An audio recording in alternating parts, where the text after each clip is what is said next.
የስሜት ማደሪያ አካላችን ሁሉ ነው። የትም ቦታ ላይ ሊሆን ይችላል። ምርመራ ሄደን የአካል ምርመራዎች ሲደረግ ነፃ ናችሁ ነው የምንባለው። የለም ምንም ነገር። ምክንያቱም ይሄ ከስሜት መደፍረስ የመጣ ስለሆነ ማለት ነው። ምንታመመው ደህና ምንሆነው ነገሮች የሚሳኩትም የሚወድቁትም ብዙ ጊዜ በስሜታችን ሁኔታ አማካኝነት ስለሆነ የስሜት ችሎታስ በምንድን ነው የሚለካው? እችለዋለሁ ብለሽ ትችያለሽ እየተባልሽም ተነግሮሽ ቪዥን የምታደርጊው የምታልሚው ነገርና እየሆነም ባለው ነገር መካከል ከፍተኛ ክፍተት እየተፈጠረ ሲሄድ አእምሮሽም ወደ ግጭት ይወስዷል። አሁን አንድ ሰው በአእምሮ ብስለቱ በጣም የላቀ ነው እንበል፣ የስሜት ብስለቱ ባይኖረው ምን ይፈጠራል?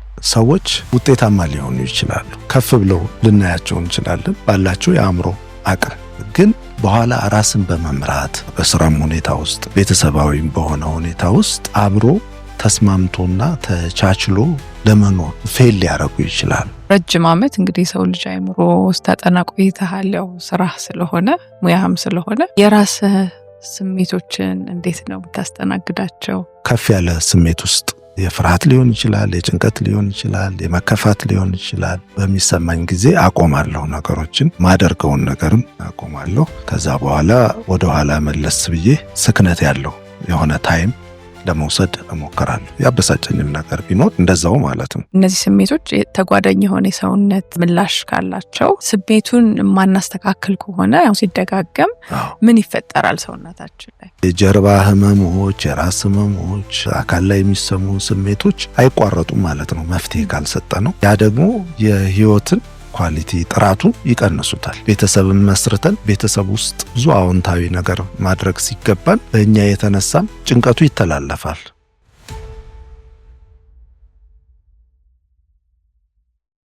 ሰላም እንዴት ናችሁ ተመልካቾቻችን? ዛሬ ከሌላ እንግዳ ጋር ተመልሰን መተናል።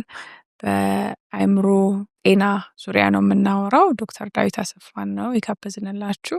እንኳን ደህና መጣህ ዶክተር። እንኳን ደህና ቆየሽ። እንኳን ደህና ቆያችሁ። የክሪስመስ እንግዳ ሆነ ዛሬ ስለተገኘ በጣም ደስ ብሎናል። እሺ እኔም ደስ ብሎኛል ስለጋብዛችሁ። በአእምሮ ጤና ዙሪያ እንግዲህ ብዙ ጥያቄ ነው ያለኝ።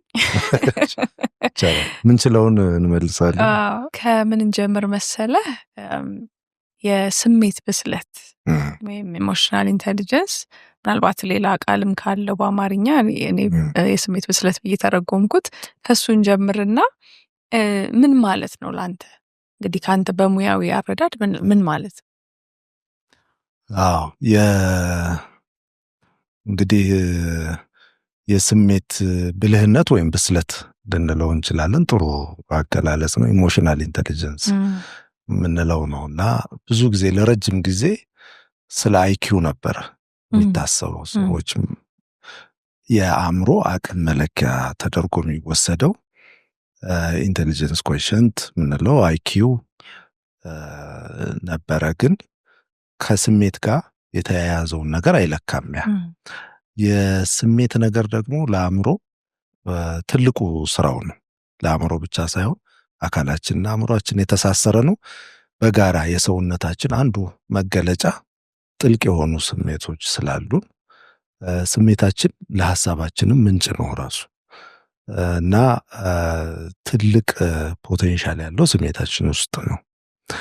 ምንታመመው ደህና ምንሆነው ነገሮች የሚሳኩትም የሚወድቁትም ብዙ ጊዜ በስሜታችን ሁኔታ አማካኝነት ስለሆነ የስሜት ችሎታስ በምንድን ነው የሚለካው ስንል ምናልባት የስሜት ብስለት ኢሞሽናል ኢንቴሊጀንስ ልንል እንችላለን። ምንድናቸው ይህንን ነገር መገለጫዎቹ ምንድናቸው በሚለው ብናየው ለመረዳት አመች ይሆናል። ለምሳሌ እንደው ፒክቸሩ ወይም ምስሉ እንዲኖረን የስሜት ብልህነታቸው ላቅ ያሉ ሰዎች በምንድን ነው የምናውቃቸው? ብዙ ሰው ምክር የሚጠይቃቸው ሊሆኑ ይችላሉ። በዙሪያ ባጠገባቸው ስትሆኝ ምንም ሳይናገሩም ጭምር ጥሩ ስሜት ጥሩ መረጋጋት እንዲኖርሽ የማድረግ አቅም አላቸው። የሚናገሩትን ነገር የሚመክሩሽን ነገር ወይም የሚያቀርቡትን ሐሳብ ለመስማት የምትጓጉ ትሆኛለሽ። ያ ብቻ ሳይሆን ያንቺን ስሜት ጠብቀው ስለሚናገሩ የመቀበል አቅም ይኖርሻልና እነዚህ ሰዎች ለራሳቸው ብቻ ሳይሆን በአካባቢያቸው ያለውን ሁሉ ሁኔታ በአዎንታዊ መልክ መቀየር የሚያስችል አቅም ያላቸው ሰዎች ሆነው ታገኛቸዋለሽ። እንዲህ አይነት ሰዎች ካሉ ኢሞሽናሊ ኢንቴሊጀንት የሆኑ ሰዎች ስለሆኑ ነው እንጂ የተለየ አይኪዋቸው ከፍ ስላለ ወይም ደግሞ በትምህርት የላቀ ደረጃ ስለደረሱ ምናምን አይደለም። ሰፈራችን ቤተሰባችን ውስጥ ምናምን የምናያቸው ሰዎች አሉ። እንዲህ አይነት ቱን አቅም ነው። ወደ መገለጫዎቹ ስንመጣ ይህንን ነገር የሚሆኑ ሰዎች ለምን እንደዚህ ይሆናሉ ስንል አንደኛ የራሳቸውን ስሜት የሚያውቁ ናቸው። በየትኛውም ጊዜ ሰውነታቸው ውስጣቸው የሚነግራቸውን ነገር ማዳመጥ ችሎታ ያዳበሩ ሰዎች ናቸውና በውስጣቸው ምን እየተካሄደ እንደሆነ ይለዩታል፣ ያውቁታል። እዛ አቅም ላይ መድረሱ ነው አንዱ ትልቁ መገለጫው። ያንን ስሜት መለየትና ማወቅ ብቻ ሳይሆን ማኔጅ ያደርጉታል ወይም መቆጣጠርም በአግባቡ ደግሞ ማስተላለፍም ይችላሉ ማለት ነው። ስለዚህ ስሜታቸውን የማስተዳደር ማኔጅ የማድረግ አቅም ፈጥረዋል ማለት ነው። በሚፈልጉት አቅጣጫ መውሰድ ይችላሉ ማለት ነው ስሜታቸውን። ይሄ ሁለተኛውን። ሶስተኛው ደግሞ ከሰው አንጻር ነው። አሁን በራሳቸው ውስጥ የሚያካሂዷቸው ናቸው። ሰልፍ አዌርነስ እና ሰልፍ ማኔጅመንት ማለት ራስን ማወቅ፣ ውስጥን ማወቅ፣ ስሜትን ራስን መረዳትና ራስን መግዛት ወይም ራስን ማለት ማኔጅ ማድረግ መቻል። ሁለተኛው ፓርት ከሰዎች አንጻር ያለውን። ስለዚህ ከሌሎች ሰዎች ጋር ስትሆኝ ደግሞ ከራስሽ ያለፈ ተጨማሪ ነገር ይኖራል። ያ ሰው ምን አይነት ስሜት ውስጥ ነው አሁን ያለው? ምን እየተሰማው ነው? በምን አይነት ከአካባቢው አውድ አንጻር ያንን ሰው ያለበትን ቦታ ጭምር ለይቶ የማወቅ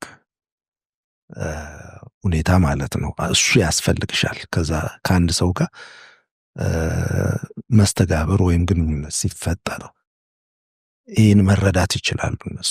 ስለዚህ ከራሳቸው ስሜት አልፈው የሰውን ስሜት በቀላሉ ለመግለጽ የሰውን ስሜት መረዳት ይችሉ ማለት ነው። አጠገባቸው ያለውን ሰው እንዲሁ ከሁኔታው ካነጋገሩ ከምኑ አይተው የመረዳት አቅምን ያዳበሩ ሰዎች ማለት ነው። ተረድተው ብቻ ሳይሆን በተረዱት ልክ ደግሞ የዛን ሰው ስሜት ጠብቀው በተስተካከለ ሁኔታ የተረጋጋና ውጤታማ የሆነ ግንኙነት ለመፍጠር የሚያስችላቸውን ጥረት ማድረግ የሚችሉ እነዚህ 4 ነገሮች ናቸው። ራስን ማወቅ፣ ራስን መግዛት፣ ሌላውንም ሰው ማወቅ፣ ከሌላው ሰው ጋር ያለን ግንኙነት ደግሞ ማስተካከል መቻል ማለት ነው። ይሄ እንግዲህ አይዲያል በሆነ መልክ ስንገልጸው ነው። ውስብስብ ነው ከሰው ጋር ያለ ግንኙነት፣ ከራስ ጋር ያለ ግንኙነት። ግን በዚህ ከፍለን ስናየው በእነዚህ ደረጃዎች ያለን የአቅም ሁኔታን ስንለካው ወይም ስንገልጸው እንደ ስሜት ብስለት ደረጃ አድርገን ልንወስደው እንችላለን ማለት ነው። ለመግለጽ እንግዲህ ሰፋ ያለ እንትን ስለፈለገ ነው። ምክንያቱም በአንድ መስመር እንደዚሁ መግለጹ ይከብዳል። ሀሳቡ ግን ይሄ ነው። አሁን ቅድም ነካ አድርገህልኝ ነበረ በእንግዲህ አይኪው ወይም የአእምሮ ብስለት እንበለው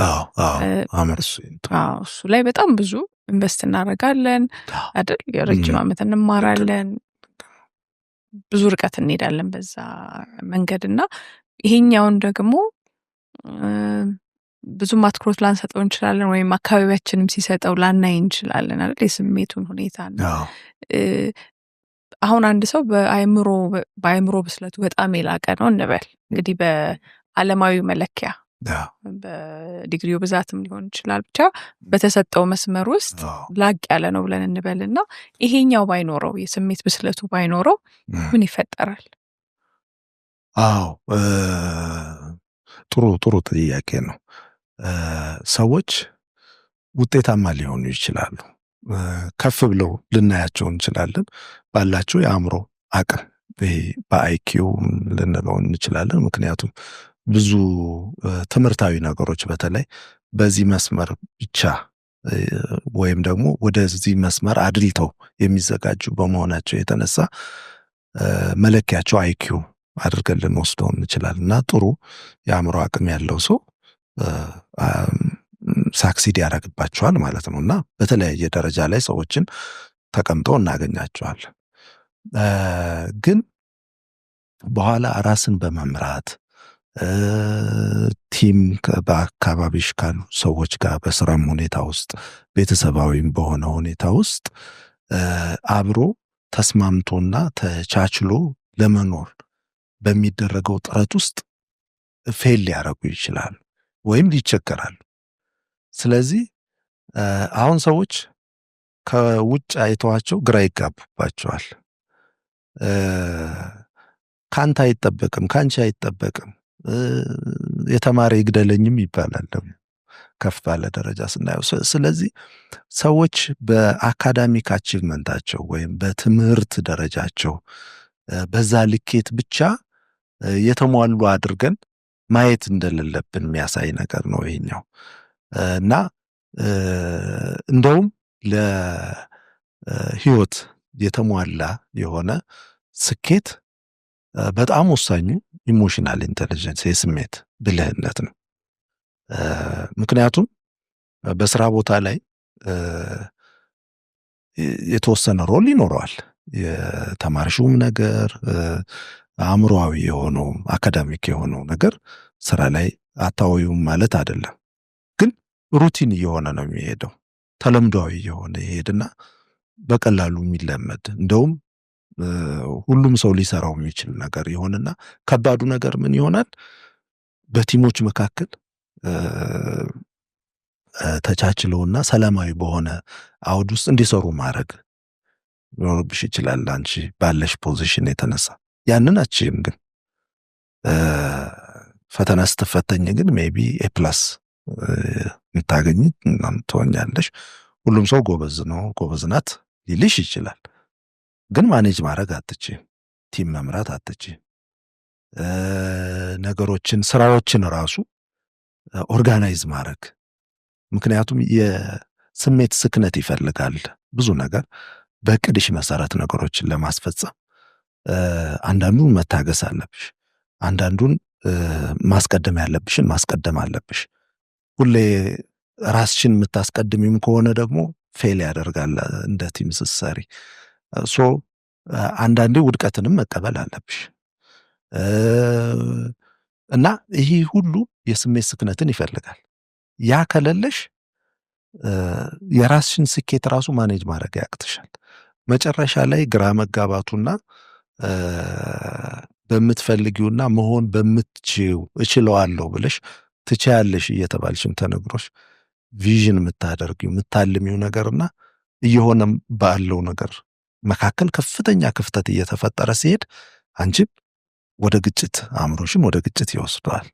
ያ ደግሞ ወደ ሌላ መስመር ወደ ጥፋት መስመርም ልትሄጂ ትችያለሽ። ሰዎች በዚህ ጊዜ ሽሽት ይጀምራሉ። ወደ ሱስ ሊሄዱ ይችላሉ። ወደ አልተገባ የባህሪ ሁኔታ ውስጥ ሊገቡ ይችላሉ። አካባቢያቸውን ከራሳቸው አልፎ የሚያውቁ ሰዎች ሊሆኑ ይችላሉ። ይሄ ደግሞ የበለጠ ነገሮችን እያባሰ ይሄዳልና መጨረሻው ሊያምር አይችልም በዚህ መልኩ ከተካሄደ እና ትኩረት መስጠት ያለብን ለዚህ ነው። ለስሜት ብልህነት እንዴት አቺቭ ማድረግ እንችላለን ብለን ልክ በትምህርት የተሻለ ለመሆን አካዳሚኩ ነገር ላይ እንደምንበረታው ይህንንም ትኩረት መስጠት አለብን። መረዳት አለብን። ውስጣችን ሰዎችን እንዴት መረዳት እንችላለን የሚለውን ነገር ማዳበር መቻል አለብን። ትምህርት ቤት ሄደን እናገኘዋለን ይህንን እውቀት ወይስ የት ነው? አንፎርቹኔትሊ ብዙ ጊዜ ትኩረት ተሰጥቶት እንትን እያለ አይደለም።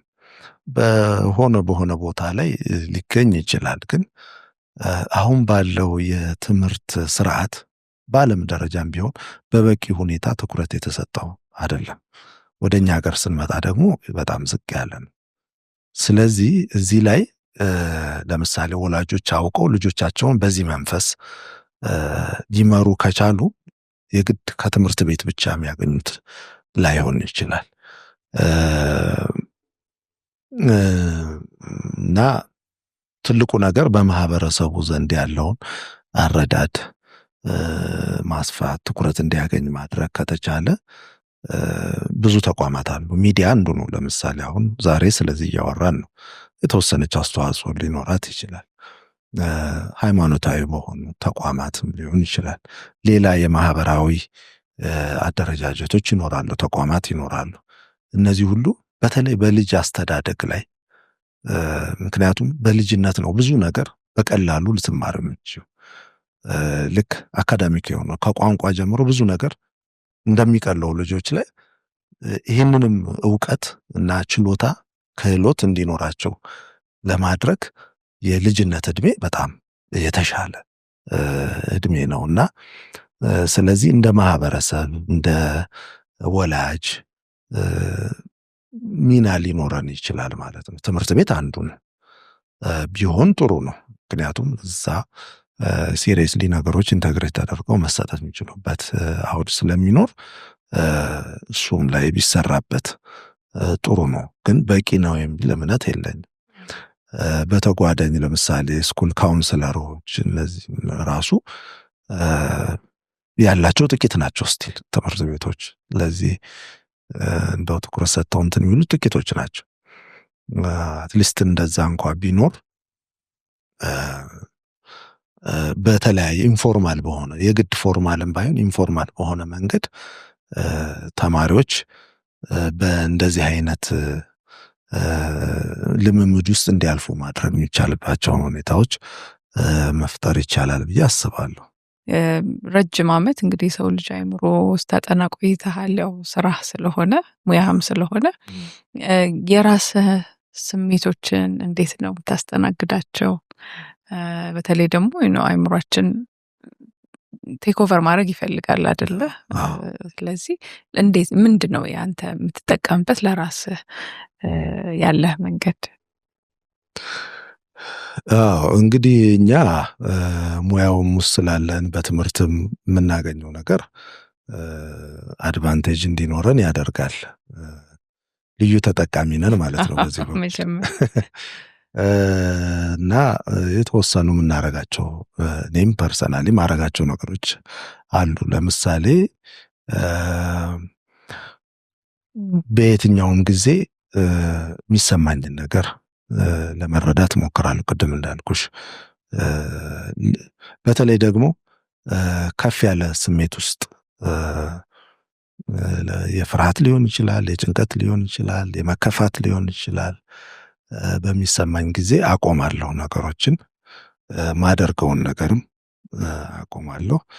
ከዛ በኋላ ወደኋላ መለስ ብዬ ስክነት ያለው የሆነ ታይም ለመውሰድ እሞክራለሁ። ያበሳጨኝም ነገር ቢኖር እንደዛው ማለትም በዛ ጊዜ ስፔስ ቦታ አገኛለሁ ማለት ነው። ትንፋሽ መውሰድ ይቻላል በዛ። ከዛ በኋላ ለምንድን ነው ይሄ ነገር የተሰማኝ?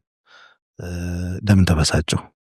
ምንድን ነው ያበሳጨኝ ነገር? ምክንያቱን ለመረዳት እሞክራለሁ። ያ ምክንያት ደግሞ መፈታት የሚችል ነው፣ በእኔ ቁጥጥር ያለ ነው፣ ከኔ ቁጥጥር ውጭ ነው። ከኔ ቁጥጥር ውጭ ከሆነ አቀባበሌን ለማሳመር ነው የምሞክረው። ከዛ በኋላ በእኔ ቁጥጥር ውስጥ ከሆነና እኔ ላደርግ የምችለው ነገር ካለ እንዴት ላደርገው እችላለሁ ብዬ ወደ መፍትሄ ፍለጋ እሄዳለሁ። ይህንን ግን የምታገኘው ከስሜቱ ትንሽ ስሜቱ ውስጥ ላለመስመጥ በመሞከርና ራስሽን ራሱ ከሁለት ከፍለሽ ታዛቢ መሆን ማለት ነው። ራሴ ለመታዘብ እሞክራለሁ ማለት ነው። እና ያ በጣም አስፈላጊ ክህሎት ነው ለኛ። ምክንያቱም ብዙ አይነት ታካሚዎች ይገጥሙናል። ተቸግረው ነው የሚመጡት እኛ ጋር ሰዎች ደስተኛ ስለሆኑ አይደለም የሚመጡት። ወይ ተጨንቀው ነው፣ ወይ ተከፍተው ነው፣ ወይ ተበሳጭተው ነው። በተለያየ መልክ የተለያየ አእምሮ ህመምም ይዘው ነው የሚመጡት። ያሳመማቸው ነገር አለ። ስለዚህ ያ ነገር ይተላለፋል። ግንኙነቱ የሐኪምና የታካሚም ቢሆን ስቲል ሰብአዊ የሆነውን ቻነል ነው የምንጠቀመው። እኛም ሰው ነን፣ እነሱም ሰዎች ናቸው። ስለዚህ ተፈጥሯዊ የሆነ ግንኙነት አለ። አንዱ ተፈጥሯዊ ነገር ሚረር መደራረግ የሚባለውን ማለት እንደ መስታወት ሰዎች እርስ በርስ እንትን ይላሉ። ሰው ፈገግ ሲል ፈገግታው ይጋባብሻል፣ ሲያዝን አዝኖ ይጋባብሻል። እሱ ሁሉ አለ እና ያን ሁሉ ፕሮሰስ ለማድረግ ራስን ስሜቱን ከራስሽ ወጥተሽ ራስሽን መታዘብ የሚያስችል ልምምድ ይፈልጋልና እሱ ይጠቅማል፣ በጣም ይጠቅማል።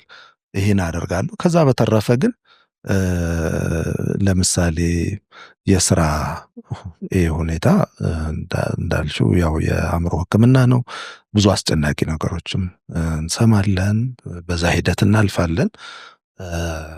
ግን ያንን ነገር ሁሉ ለማድረግ የተሻለ ለመርዳት የምንችለው እኛም ሚዛናዊ መሆን ስንችል ነውና ያንን ሚዛን ለመጠበቅ ደግሞ ራስን መጠበቅ የሚባለው ነገር ይመጣል።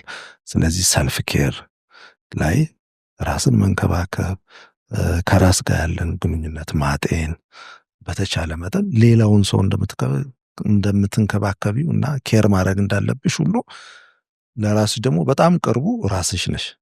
ስለዚህ ኃላፊነትም አለ ማለት ነው እና እንደ ኃላፊነት ወስደዋለሁ ራሴን። ለራሴ ካይንድ መሆን ጭምር መራራትም አለብን ለራሳችን። ስለዚህ ያንን ሁሉ እድል እሰጠዋለሁ ማለት ነው ለራሴ። በዛ መንገድ የምወዳቸውን ነገሮች አደርጋለሁ። በሌላ ጊዜ የትርፍ ጊዜ ሊባሉ የሚችሉ ነገሮችን በተለይ ከጥበብ አይነት ነገሮች ጋር የተያያዙ ነገሮች ደስ ይሉኛል። ቲያትር ሊሆን ይችላል፣ ፊልም ሊሆን ይችላል፣ ሙዚቃ ሊሆን ይችላል። መጽሐፍት እወዳለሁ፣ መጽሐፍት አነባለሁ፣ ለመጻፍ እሞክራለሁ። በዛ መንገድ ማኔጅ ለማድረግ እሞክራለሁ ማለት ነው። እንግዲህ ዛሬ በደንብ እንድናነሳ ወደ ፈለግኩት ሀሳብ እንምጣና እንደውም በቅድሚያ ሳናግርህ የነገርከኝ ነገር ነበረ። የአእምሮ ሕክምና ውስጥ ይመስለኝ የነበረው በቃ እንደዚህ አሁን እኔ አንድ የአእምሮ እክል ገጠመኝ፣ እመጣለሁ፣ ያንን እናገራለሁ፣ አወራለሁ። በንግግሬ ውስጥ ባለሙያው ሰምቶኝ ከዛ ፕሮሰስ እንዳረግ ያግዘኛል። በዛ ሂደት ውስጥ እኔ እየዳንኩ ይሄዳለሁ የሚል አንድ ክፍል አለው። ከሱ ባሻገር ግን ይሄ ስሜት፣ እነዚህ ቅድም የጠራናቸው የተለያዩ ስሜቶች ሰውነታችን ውስጥ ስለሆነ ያሉት ሰውነታችን የተወሰነውን ለካ ያስቀራል ወይም ይይዛል የሚለውን ነገር ነው ዛሬ በደንብ ደግሞ እንድናይ የሚፈለኩትና በአንተ የስራ ሂደት ውስጥ ይሄንን እንዴት ነው የምታዩት? እንዴት ነው ከታካሚዎቻችሁ ጋር የምትሰሩት? አዎ ስሜት የስሜት ማደሪያ አካላችን ሁሉም የትም ቦታ ላይ ሊሆን ይችላል። እንደ ስሜቱ ሁኔታ መጠን ይለያያል። እንደኛም ፐርሰናሊቲ ሊለያይ ይችላል። ዞሮ ግን ስሜታችን አካላችንም። ስለዚህ ይሄ የአእምሮና አካል የምንለው እንደተለያዩ አድርገን የምንቆጥረው ነገር አሳሳች ነው ማለት ነው። በጣም የተቆራኙ ነገሮች ናቸው። ስለዚህ በአእምሯችን የተለያዩ ስሜቶች ሐሳብን ተከትለው ወይም ደግሞ የምናየውን ነገር በስሜት ሕዋሳታችን የምናገኘውን መረጃ ተከትሎ አእምሯችን ውስጥ የተለያየ ስሜት ይፈጠራል ብለን እናስባለን። ግን ያ ስሜት አእምሯችን እንደ ማስተላለፊያ አድርገን ብናስበው ግን ማደሪያና መዋያው የሚሆነው ደግሞ የአካላችን ውስጥ ያለው ይሄ የሚሆነው አእምሯችንና አካላችን የተሳሰረባቸው ብዙ መስመሮች ስላሉት ነው።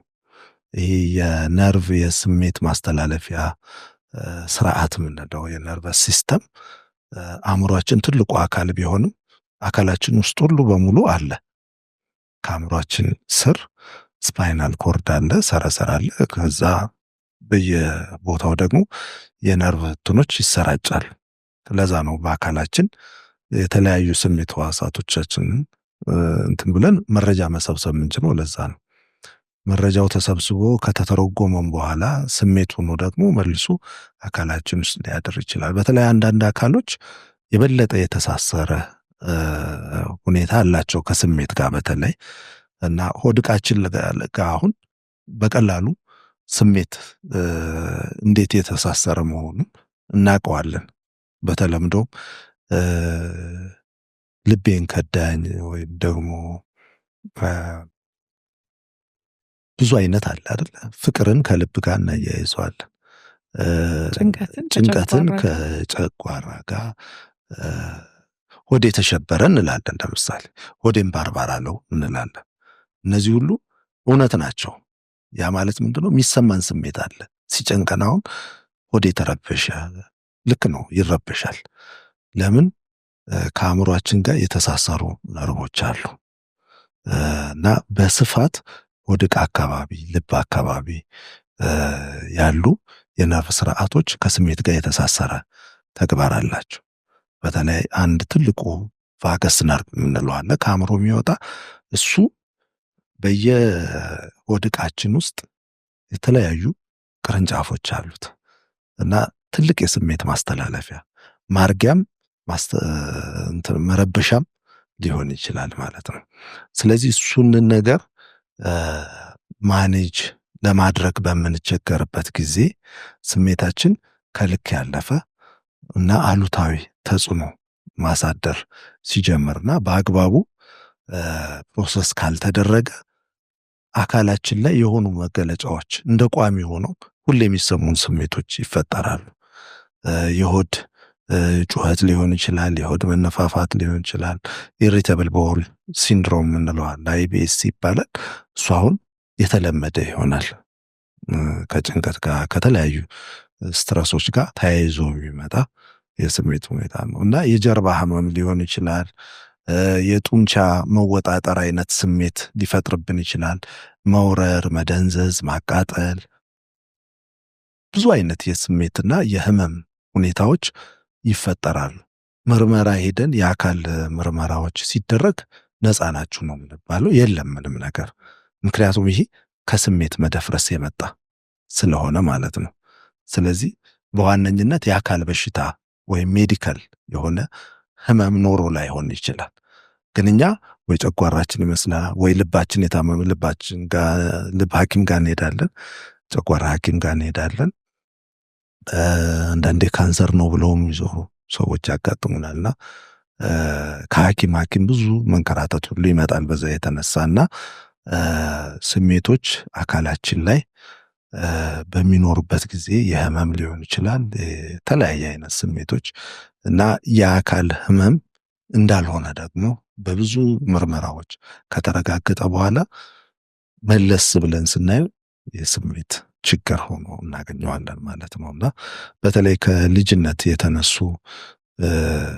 አሰቃቂ ክስተቶች ወይም ደግሞ ከአቅም በላይ ከልጅ አቅም በላይ በሆነ ሁኔታ ለጥቃት በመዳረግ አካላዊ ወሲባዊ ጥቃት ሊሆን ይችላል። እንደዚህ ነገሮች መደጋገም አንዳንዴ በኋላ ላይ አዋቂ ሆነን የተለያዩ ስሜቶች አካላችን ላይ ልናይ እንችላለን ማለት ነው። እንደዚሁ የኢነርጂ ሌቭላችንም ጭምር ይዛባል። የድካምና የጥንካሬያችን ሁኔታ አካላችን ጉልበት የማጣት አይነት ስሜት ምናምን ሊፈጥርብን ይችላልና መገለጫው የአእምሮ ህመምም እንበለው ወይም መታወክ መገለጫው እንዲሁ የሐሳብና ስሜት ላይ ብቻ ሳይሆን አካላዊ መገለጫዎች አሉት ማለት ነው። በአካልም ህመም መልክ ሊገለጽ ይችላል። ግን ከጀርባ ያለው የስነ ልቦናው ችግር ነው እንጂ ሌላ የአካል በሽታ አይደለም ማለት ነው። ይሄ በጣም አስፈላጊ እውቀት ይመስለኛል። ለምን አይመስለንም? ሁለቱ የተሳሰሩ አይመስለንም። በቃ የሆነ የሚያምህ ነገር በራሱ የመጣ እንጂ ከምታስበው ሀሳብ ከስሜት ጋር የተሳሰረና የተቆራኘ ስለማይመስለን ለተመልካቾቻችን ጥሩ እይታ የሚሰጣቸዋል ብዬ አስባለሁ። አሁን እነዚህ ስሜቶች ተጓዳኝ የሆነ የሰውነት ምላሽ ካላቸው ስሜቱን የማናስተካክል ከሆነ ክሮኒክ ሲሆን ማለት ነው ሲደጋገም ምን ይፈጠራል ሰውነታችን ላይ? መጨረሻው ምን ይሆናል? መጨረሻው አንደኛ አካላችን ያለው አቅም በተለያየ መልኩ ለሌላም በሽታ መጋለጥ ሊመጣ ይችላል።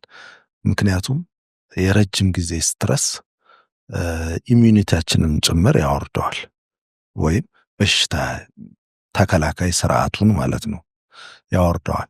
የዛ መውረድ ለተለያዩ ኢንፌክሽኖች ቶሎ እንድንታመም ሊያደርገን ይችላል። እስከ ካንሰር ድረስ ካንሰርም ሊበዛ ይችላል ማለት ነው። በነገራችን ላይ በጣም ትልቅ የሚባለው ጥናት በ1990ዎች ውስጥ የተካሄደ ኤስ ስተዲ ይሉታል፣ አድቨርስ ቻይልድሁድ ኤክስፒሪየንስስ የሚባል ACE አድቨርስ ቻይልድሁድ ኤክስፒሪየንስ ማለት ነው በልጅነት የተፈጸሙ አሰቃቂ ሁኔታዎች ማለት ነው። በ1990ዎች ውስጥ አሜሪካ ውስጥ ነው የተካሄደው። CDC የሚባለው ድርጅትና አንድ ሌላ ካምፓኒ በጋራ ሆነው የሰሩት ምንድነው? አዋቂዎች አሉ፣ የጤና ኢንሹራንስ ኖሯቸው የጤናቸውን የሚከታተሉ ብዙ አዋቂዎችን ያላቸውን የህመም ሁኔታ ሰበሰቡ ማለት ነው። ከዛ በኋላ ወደ ኋላ ተመልሰው 17,000 ገደማ የሚሆኑ ናቸው። ወደ ኋላ ተመልሰው በልጅነታቸው የነበራቸውን ኤክስፒሪየንስ ወይም ልምምድ አጠኑት። ስለዚህ 10 የሚሆኑ መስፈርቶች አወጡ። አሰቃቂ በልጅነት የደረሱ የስነ ልቦና ጉዳት የሚያመጡ ክስተቶች ብለው የወሰዷቸውን 10 ነገሮች ይጠይቋቸዋል። እነዚህ ሰዎች በልጅነትህ ለምሳሌ ጾታዊ ጥቃት ደርሶብህ ወይም ደርሶብሽ ነበር ወይ? በልጅነት የከፋ መደብደብ በወላጆችም ሊሆን ይችላል ይደርስብሽ ነበር ወይ? ወይም ደግሞ ወላጅ ማጣት ወይም ደግሞ የወላጆች መለያየት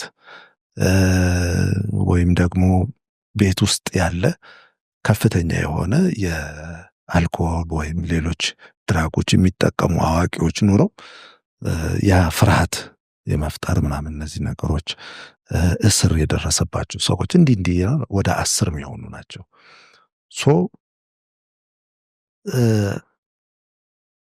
ብዙ ሰዎች አላቸው፣ ቢያንስ አንድ አላቸው። 2/3 የሚሆኑት ቢያንስ አንድ አሰቃቂ ክስተት አለ በህይወታቸው በልጅነታቸው የደረሰ ማለት ነው። እነዚህ አሰቃቂ ክስተቶች 2-3 ከ10 ሲሆኑና 4 እና ከዛ በላይ በተለይ ሲሆኑ፣ ለምሳሌ 4 እና ከዛ በላይ ከ10 ያላቸው እነዚህ አሰቃቂ ክስተቶች የደረሰባቸው ሰዎች በኋላ አዋቂ ከሆኑ በኋላ ያላቸው የጤና ሁኔታ ሲታይ የስነ ልቦና የአእምሮ ህመም ብቻ አይደለም፣ ካንሰር፣ የልብ ህመም፣ የመተንፈሻ አካላት ህመም፣ እነዚህ ተላላፊ ያልሆኑ ሜዲካል እንትኖች ከ4 እጥፍ በላይ ከሌላው ሰው በተለየ ከ4 እጥፍ በላይ ጨምረው ነው የተገኙት። ይህ ማለት ነው ኢቭን ለአካላዊ ህመም ራሱ ያጋልጣል ማለት ነው በልጅነት የደረሰ እንትን። ምክንያቱም የበሽታ የመከላከል በተለይ ኢሚዩኒቲን ያዛባል፣ ሌሎችንም ስሜትን የመቋቋም ስርዓቱ መዛባቱ በራሱ ስትረሱ በኋላ ላይ በቀላሉ ጥቃቅን ነገሮችን መቻል አለመቻል ያቆየዋል ስትረሱ ማለት ነው በህይወታቸው ላይ። ስለዚህ ሁል ጊዜ ስትረስድ የሆነ ሰው ይሆናል ማለት ነው። በቀላሉ የሚጨነቁ ሰዎች ይሆናሉ። ያ ነገር ደግሞ ለሌላም የአካላዊ ስለዚህ አንደኛ የአካላዊ ህመሞች ሜዲካል ኢልነሶች ራሱ የበለጠ ኮመን ናቸው ማለት ነው በእንደዚህ አይነት። ሌላው ግን እነዚህ የጀርባ ህመሞች፣ የራስ ህመሞች፣ አካል ላይ የሚሰሙ ስሜቶች አይቋረጡም ማለት ነው መፍትሄ ካልሰጠ ነው። ያ ደግሞ የህይወትን ኳሊቲ ጥራቱን ይቀንሱታል። ምን ይሆናል? በስራችንም በሌላው ህይወታችን ውጤታማ ነው። ቤተሰብን መስርተን ቤተሰብ ውስጥ ብዙ አዎንታዊ ነገር ማድረግ ሲገባን በእኛ የተነሳም ጭንቀቱ ይተላለፋል። በልጆችም ላይ ጫና ሊፈጥር ይችላል። በትዳር አጋር ላይ ጫና ሊፈጥር ይችላል። ስለዚህ ቤተሰባዊ ህይወትም ላይ አሉታዊ ተጽዕኖ ያሳድራል። የስራ ህይወት ላይ አሉታዊ ተጽዕኖ ይኖረዋል። ስራ ላይ ደጋግሞ መቅረት ሊኖር ይችላል። በስራ ደስተኛ ለመሆን ምክንያቱም ይህ ስሜት እረፍት ይነሳል። ስለዚህ ጣልቃ ይገባል በህይወታችን ላይ ማለት ነው እና ብዙ ነገር ላይ ያለን ውጤት ይቀንሳል። መሆን የምንችለው ሳንሆን እንቀራለን። ያ ደግሞ ለበለጠ ጭንቀት ይዳርጋልና ነገሮች እየተወሳሰበ የመሄድ እድላቸው ይሰፋል። ላላስፈላጊም ደግሞ ይዳረጋሉ። ብዙ የሚገጥመኝ አሁን ሕክምና ይዞራሉ ከአንዱ ስፔሻሊስት ወደ ሌላ ስፔሻሊስት። ይህ እንግዲህ ጊዜን፣ ገንዘብን፣ ጉልበትን ያባክናል። ይህ ሁሉ ኪሳራ ነው ማለት ነው። በዛ ብዙ ነገር ሊሸፈንበት የሚችለውን ነገር ባላስፈላጊ ወጪና የጊዜ ማባከን ይዳረጋሉ። ሰዎች መፍትሄ ላያገኙም ይላሉ። ስለዚህ ወደ ትክክለኛው መፍትሄ መሄዱ ብዙ ነገሮችን ባጭሩ ያስቀራልና አጠቃላይ ሁሉም የህይወታችን ምዕራፍ ላይ ነው የሚያጠላው። በአጠቃላይ የአእምሮ ሁኔታዎች የጤና ብቻ ችግሮች ሆነው አይቀሩም። ጊዜ የኢኮኖሚ ችግር ይሆናሉ፣ ማህበራዊ ችግር ይሆናሉ፣ ፖለቲካዊ ችግር ይሆናሉ፣ ቤተሰባዊ ችግር ይሆናሉ። ምክንያቱም ሁሉም ነገራችን የአእምሮአችን መረጋጋት ነው የሚወስነው እና ያ አለመሆኑ በራሱ ብዙ ነገር ያበላሽብናል። አሁን እንግዲህ ስሜታችንን አውጥተን ለመመልከት ለማዳመጥ ልንፈራ እንችላለን። ማለት በስሜት ኦቨርዌልም ያደርገኛል ወይም ከአቅሜ በላይ ከቁጥጥር ውጪ ሊሆን ይችላል ብለን ልናስብ እንችላለን። ወይ ደግሞ ተመልሰን አሁን እንዳልነው ቅድም በልጅነት የተፈጠሩ ነገሮችን መልሰን ደግሞ ለማየት አለመፈለግ ሊኖረን ይችላል። ግን እንዳልነው ደግሞ ሰውነታችን አይተወንም። ሰውነታችን ላይ ስለሚታይ አማራጭ አይኖረንም፣ አለማየት አንችልም። ግን አይምሮ ውስጥ ብቻ መሆንናም ከሰውነትህን ትተኸው ማለት ነው። ሰውነትህ እየነጋ አሁን ሲግናል እየሰጠን ነው፣ እየነገረን ነው፣ ችግር አለ እያለን ነው።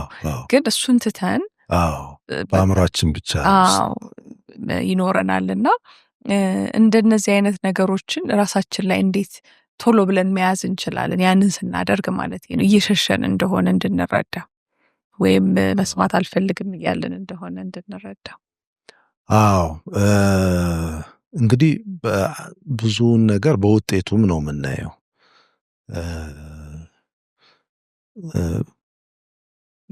ብዙ ጊዜ ምን ይፈጠራል?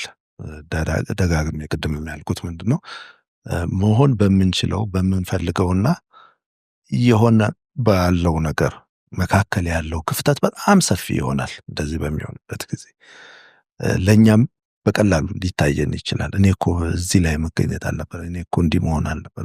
ስለዚህ ያ ክፍተት ራሱ የሚያሳየን ነገር አለ። አንድ ያልፈታ ነው ችግር እንዳለ ማለት ነው። ብዙ ጊዜ እንደዚህ አይነት ችግሮች ስነ ልቦናዊ የሆነ መፍትሄ የሚፈልጉ ነው የሚሆኑት የሚለውን ብንወስድ ከዛ በኋላ በዛ መስመር ኤክስፕሎር ማድረግ እንችላለን። የስነ ልቦና ባለሙያ ጋር ቀርቦ መመካከር ጥሩ ነው። ለምን አንዳንዴ በራሳችን ማይታዩ ነገር አለ።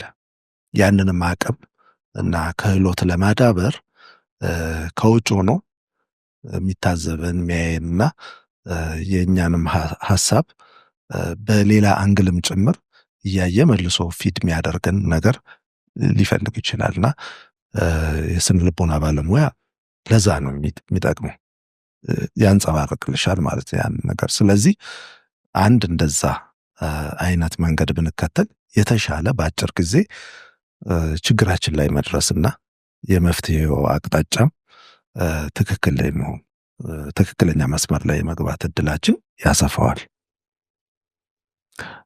ሌላ የራሳችንንም እውቀት በተለያየ መልኩ ልናዳብር እንችላለን በንባብ። አሁን ጊዜ ደግሞ ደግነቱ አንዱ በጣም ፖዚቲቭ የሆነው ነገር ወቅቱ እውቀት የትም ቦታ ላይ በስፋት ያለበት ነው። ዋናው መምረጥ እና የት እንደምናገኘው የተወሰነ አይዲያ ካለን በየቦታው አለ እውቀቱ ማለት ነው። ስለዚህ ከስነ ልቦና ጋር ቅርርብ ያለው ነገር ከኛ ጋር ሊያያዝ ይችላል ብለን የምናስባቸውን መንገዶች ሁሉ ባለው የኢንተርኔት የሶሻል ሚዲያ ፕላትፎርም ውስጥ ሞር ለበጎ በማዋል ኤክስፕሎሬሽናችን ልንቀጥል እንችላለን፣ ፍለጋችንን መቀጠል እንችላለን ማለት ነው። ሌላው ነገር ደግሞ ባንዴ ደፍረን ላንገባበት እንችላለን። አሁን የገጠሙን አሰቃቂ ሁኔታዎች ከነበሩ በተለይ የልጅነትን ነገር መርሳት ነው የምንፈልገው። ግን በትንሹ ፕሮሰስ ማድረጊያ መንገዶች ሊኖሩ ይችላሉ። የግድ ፊት ለፊት ቀጥታ መጋፈጥ አይኖርብንም። ግን በተወሰነ መልኩ ስሜታችን ላይ ለምሳሌ በተደጋጋሚ በሆኑ ሁኔታዎች ውስጥ ስሜታችን ሲደፈርስ ምናይ ከሆነ ያን ድግግሞች ልንጠቀምበት እንችላለን። ለምን ብለን እንጠይቃለን። ለምሳሌ አንዳንድ ሰዎች ስራ ቦታ ውስጥ ሲገቡ ሁሌ የሚሸበሩ ሊሆን ይችላል። ለምንድነው ስራ እንደዚህ የሚያደርገኝ? ምንድነው ተያያዥ ነገሩ?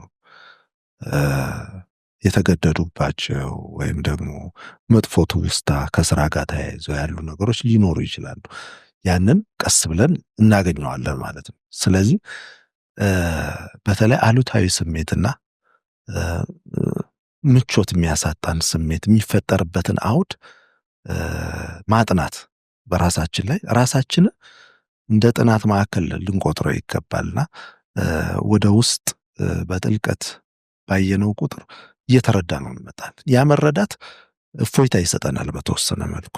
ለዚህ ነው ለካ እንላለን። ምክንያቱም ያልተረዳነው ነገር ግራ ነው የሚያጋባው። ትርጉሙ ካልገባን የሆነ ኢንኮንትሮል የሆን ስለማይመስለን ኢምፓወርድ ነው። ስለዚህ እውቀት ኢምፓወሪንግ ነው፣ ትክክለኛው እውቀት ማለት ነው። እና በራሳችን ላይ የተወሰነ ምርምር ማድረግ እንችላለን። ያንን ደግሞ ሁሉም ሰው ችሎታው አለው። ጊዜውንና አውዱን መፍጠር ብቻ ነው የሚጠበቅበት። ያኔ ቀስ በቀስ ባንዴ አንደርስም ሁሉም ነገር ላይ። ሁልጊዜም እየተማርን ነው የምንቀጥለው። ለዛ ክፍት መሆን፣ ጉጉ መሆን ስለ ራሳችንም ለማወቅ። ምክንያቱም በጣም በቅርብ ያለው ብዙ መመርመር የሚገባን ራሳችን ነን። ስለሌላው ሰው ቀጥሎ የሚመጣ ነገር ነው።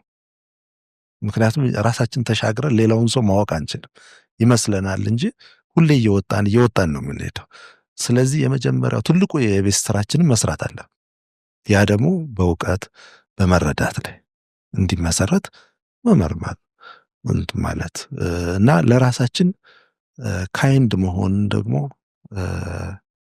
ማለት ራሳችንን አንዳንድ እንደሌላ ሰው አሁን ለምሳሌ ብዙ በደል ደርሶብኛል፣ ብዙ እንደዚሁኛለሁ ምናምን ብለን ልናስብ እንችላለን። በእኛ ቦታ ሌላ ሰው ያን ሆኖ ብናየው ምናሳየውን ርህራሄ አትሊስት መንፈግ የለብንም ለራሳችን። እና ጥላቻም መሸማቀቅም ካለ ያንን ለመቀየር ከራሳችን ጋር ያለውን ግንኙነት፣ ምክንያቱም ለመመርመር እንቅፋት ይሆነናል። ከራሳችን ጋር ያለን ጥላቻ ካለ እንቅፋት ይሆነናል። እንደ ማንኛውም ሰው በቅርብ ያለነው ለራሳችን ነን።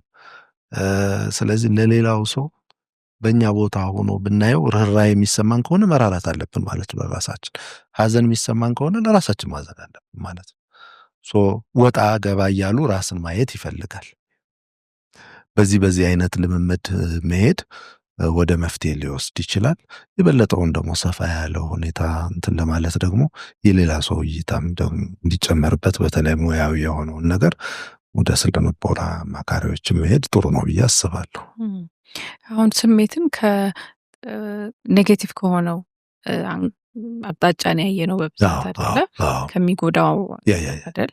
በተቃራኒው ደግሞ አሉ አይደል? ደስታ፣ ፍቅር፣ ሰላም ከፍ ያሉት ስሜቶች ደግሞ አሉ አይደል? እና አሁን በስሜቱ የበሰለ ሰው ሁለቱም ውስጥ አለ። እነዚህን ስሜቶች ከፍ ያሉትን ስሜቶች በየቀኑ ብናሳድግበት መንገድ ቢኖረን ጥሩ ይመስለኛል። እና እሱ ላይ ምን? ትክክል ነሽ። በጣም ቆንጆ ነው ያነሳሽው። ለምን ብዙ ጊዜ ስሜቶችን ላይ እንፈርዳለን መጀመሪያ ወይም እንደዚህ ከፋፍለን እናያቸዋለን። ግን አንደኛ ሁሉም ስሜቶች ጠቃሚ መሆናቸውን መረዳት ነው። ጠቃሚ ያልሆነ ነገር አልተፈጠረም ለኛ፣ ለሆነ ዓላማ ነው የተፈጠረው። ፍርሃት ዓላማ አለው። እኛን በተገቢው ቦታ ሊያድነን ነው ያ ፍርሃት ያለው ማለት ነው። ግን አላስፈላጊና ተፈጥሯዊ ከሆነው ሁኔታ ወጣ ያለ ፍርሃትን የሚያነር ነገር በገጠመን ቁጥር እያፈነገጠ ከኛ ቁጥጥር ውጭ ስለሚሆን ከጥቅሙ ይልቅ ጉዳቱ እያመዘነ ስለሚመጣ ነው እንጂ አፈጣጠሩ ክፋት ኖሮት አይደለም። ሁሉም ይሄ አሉታዊ እንላቸዋለን እንጂ አስፈላጊ ስሜቶች ናቸው። የስሜት ብልህነት ያላቸው ሰዎች ሁሉንም ስሜት ማስተናገድ የሚችሉ ሰዎች ናቸው። ያ ማለት ደስታን ብቻ የሚፈልጉ ሰዎች አይደሉም። ደስታም ሲመጣ ያስተናግዳሉ፣ ሐዘንም ሲመጣ ያስተናግዳሉ፣ ፍርሃትንም ያስተናግዳሉ። ሁሉንም በተቻለ መጠን በኩል ለማስተናገድ እንዳለብን እንደ ኃላፊነት ኢቭን መውሰድ ያስፈልጋል ማለት ነው። እንደ እንግዳ ልንቆጥራቸው ይችላል። እንግዳ አሁን ሁሌ ማደሪያው አድርጎሽ የሚቆይ አይደለም። እንግዳ የሚባለው ይመጣል ይሄዳል። ስሜቶች እንደዛ ናቸው። ዛሬ የመጣው ስሜት ነገ ላይኖር ይችላል። ነገ ደግሞ የምታገኘው ዛሬ ላይኖር ይችላል። ስለዚህ ተፈራራቂ ናቸው። ሁሉንም በክብር መቀበል አለብን መጀመሪያ። አለበለዚያ ፍርሃትን መሸሽ፣ ፍርሃትን መፍራት እንለዋል። ፍርሃትን ስትፈሪው ፍርሃቱን እንጂ የሚያድገው አይቀርልሽ። ስለዚህ ማስተናገዱን ማስቀደም ነው ብልህ የሚያደርገው ማለት ነው። እነዚህ አሉታዊ ያልናቸውን ለጊዜው ጠቃሚም ቢሆኑ እየረበሹን ወደ አሉታዊ ተጽዕኗቸው እየጎላ በመምጣቱ አሉታዊ ልንላቸው እንችላለን። ያልናቸው ስሜት እየቀነሱ ባላስፈላጊ ቦታ እንዳይመጡብን ማለት ነው። ፍርሃት መኖር በሌለበት ቦታ ሲመጣ ነው በሽታ የምንለው እንጂ ባለበት ቦታ መኖር አለበት። ስለዚህ በሌለባቸው ቦታ እየተከሰቱ የሚረብሹን ነገሮች የሚቀንሱት ኢቭን ያለ ቦታቸውን ሲመጡ ማስተናገድ ስንችል ነው። ትግል መግጠም የለብንም ነው። አሉታዊ ናቸው ብለን ትግል መግጠም በምክንያት ነው የሚመጡት። እሱን መረዳት ይፈልጋል። ያ ሲሆን በአግባቡ ከተስተናገዱ ጥለውን ይሄዳሉ። ሌላው አዎንታዊ ስሜት ቦታ ያገኛል ማለት ነው። ስለዚህ ሰውነታችን እንዲረጋጋ ለማድረግ የሚያስችሉ ኤክሰርሳይሶች ጠቃሚ ናቸው በዚህ ጊዜ። ለምን መቀበል እንድንችል ነው ዋናው። ለማባረር አይደለም ዋና ዓላማችን፣ መቀበል እንድንችል ነው። ለምሳሌ ፍርሃትም ጭንቀትም ሲኖር በልበ ሰፊነት ተቀብለን ጥለውን እንዲሄዱ እንዲያልፉብን እንድናረጋቸው። እኛ ግን ከገፋናቸው ችክ ካል እነሱ ችክ ይላሉ። ስለዚህ ያንን ስሜት የምናመጣው አካላችን ላይ በመስራት ነው። ብዙ ጊዜ ቶፕ ዳውንና ቦተም አፕ የሚባል ሬጉሌሽን አለ። ሰውነታችን አእምሯችንም ለአካላችን መልእክት ያስተላልፋል፣ አካላችንም ለአእምሯችን መልእክት ያስተላልፋል። እና ቀለል የሚለውና ውጤታማ የሚሆነው አካላችን ለአእምሯችን የሚያስተላልፈውን መልእክት በመቀየር ስንሄድ፣ በተለይ እነዚህ በቋሚነት እያስቸገሩን ያሉ አሉታዊ ስሜቶች ካሉ አካላችን ላይ ስትሰራ አእምሯችን እነዛን ስሜቶች በቀላሉ አስተናግዶ እንዲያልፉ ያደርጋቸውና ለሌላው ቦታ ይሰጣል ማለት ነው፣ ለአዎንታዊ ስሜቶች። እነዚህ ሰውነታችን የሚያዝናኑ ኤክሰርሳይሶች ናቸው። ብዙ ጊዜ ማሳጅ ሊሆን ይችላል፣ ስትረች ማድረግ፣ ሰውነትን የማሳሳብ ኤክሰርሳይሶችን ማድረግ ሊሆን ይችላል፣ ረጅም ትንፋሽ ዲፕ ብሪዚንግ ኤክሰርሳይዝ፣ ጥልቅ የሆነ ትንፋሽ መውሰድ ሊሆን ይችላል። እነዚህ የራሳቸው ቴክኒኮች አሏቸው። ያንን ስናደርግ እና አካላችን ውስጥ ያለውን ስሜት እንዲሁ ዝም ብለው እንደ ታዛቢ ያለ አይደለ እየታዘመው ስንሄድ ሲጋ የሚቆረጠው ምንድነው ወይም ምን ስሜት ላይ ነኝ፣ አካሌ ምን አይነት መልእክት እየሰጠኝ ነው። አሁን ስትቆጪ ሰውነትሽ ሊከታተር ይችላል፣ ጥርስሽ እሱን ሴንስ ታደርገዋለሽ ወይ ፊል ታደርገዋለሽ ወይ ነው። እሱንን እያደረግሽ ስቴጅ ሰውነትሽ ሪላክስ ማድረግ ይጀምራል። ሰውነት ዘና ሲል ለአእምሮ የሚሰጠው ፊድባክ ሶኬሚ አሁን ሰላም ነን፣ አጉል ዝም ብሎ መጨነቅ አያስፈልግም እያለው ነው ማለት ነው። ስለዚህ የቃላት መልእክት አእምሯችንን አይለውጠው። የሰውነታችን መልእክት ግን በውስጥ የሚሄድ መልእክት ነውና ማጂካሊ ነው የሚቀይረው የአእምሯችን እንትን ማለት ነው። ያ መልእክት ይደርሰዋል። ሰውነታችን ሲዝናና ኧረ ሰላም ነው፣ ምን ችግር የለም፣ ነገሮች በጥሩ ሁኔታ እየሄዱ ነው የሚል መልእክት ሰጠው እንደማለት ነው። ስለዚህ ያኔ ጭንቀት ቀስ ብሎ ይሄዳል ማለት ነው እንጂ ጨነቀኝ አባረልኝ ምናምን የሚል መልእክት ጭንቀቱን ያቆየዋል እንጂ አያባርረው። ሰው መታገል የለብንም ማለት ያ ነው። የሐሳብ ትግል ብዙ ጊዜ የሚፈታው ነው ይመስላል። እሱን ተወት እናደርገውና ወደ አካላችን ቀላሉ መንገድ ያ ይሆናል። ወክ ማድረግ፣ የሚያስጨንቀን ሲቹዌሽን ወጣ ብለን ራስን ትንሽ ዘና ማድረግ፣ ለአካል ተገቢውን ኬር ማድረግ፣ እንዲህ አይነት ነገሮችን ቀለል ያሉ እና ብዙ ወጪ የሌላቸው ብዙ ቴክኒኮች ይኖራሉና እንደዚህ በአጠቃላይ ሪላክሴሽን ኤክሰርሳይዝ ይባላሉ፣ ይጠቅማሉ። ጎን ለጎን ግን ሌላውን ስራ ደግሞ ቀስ ብለን ከተረጋጋን በኋላ በተረጋጋ አእምሮ ለምን ነው ግን እንደዚህ በተደጋጋሚ መሆን ነው? ምን አይነት ስነ ልቦና ይመጣል? በልጅነት የደረሰ ነገር ምን የሚለውን ራሳችንም ልናደርገው ይችላል። ቤተር ደግሞ የተሻለ ከስነ ልቦና ባለሙያ ጋር ሪፍሌክት እየተደራረግን ቢሆን ደግሞ የተሻለ እንትን ማግኘት እንችላለን። አሁን ካልከው ዶክተር የለመድነው አካሄድ የሆነ የሚያስጨንቀን ነገር ሲመጣ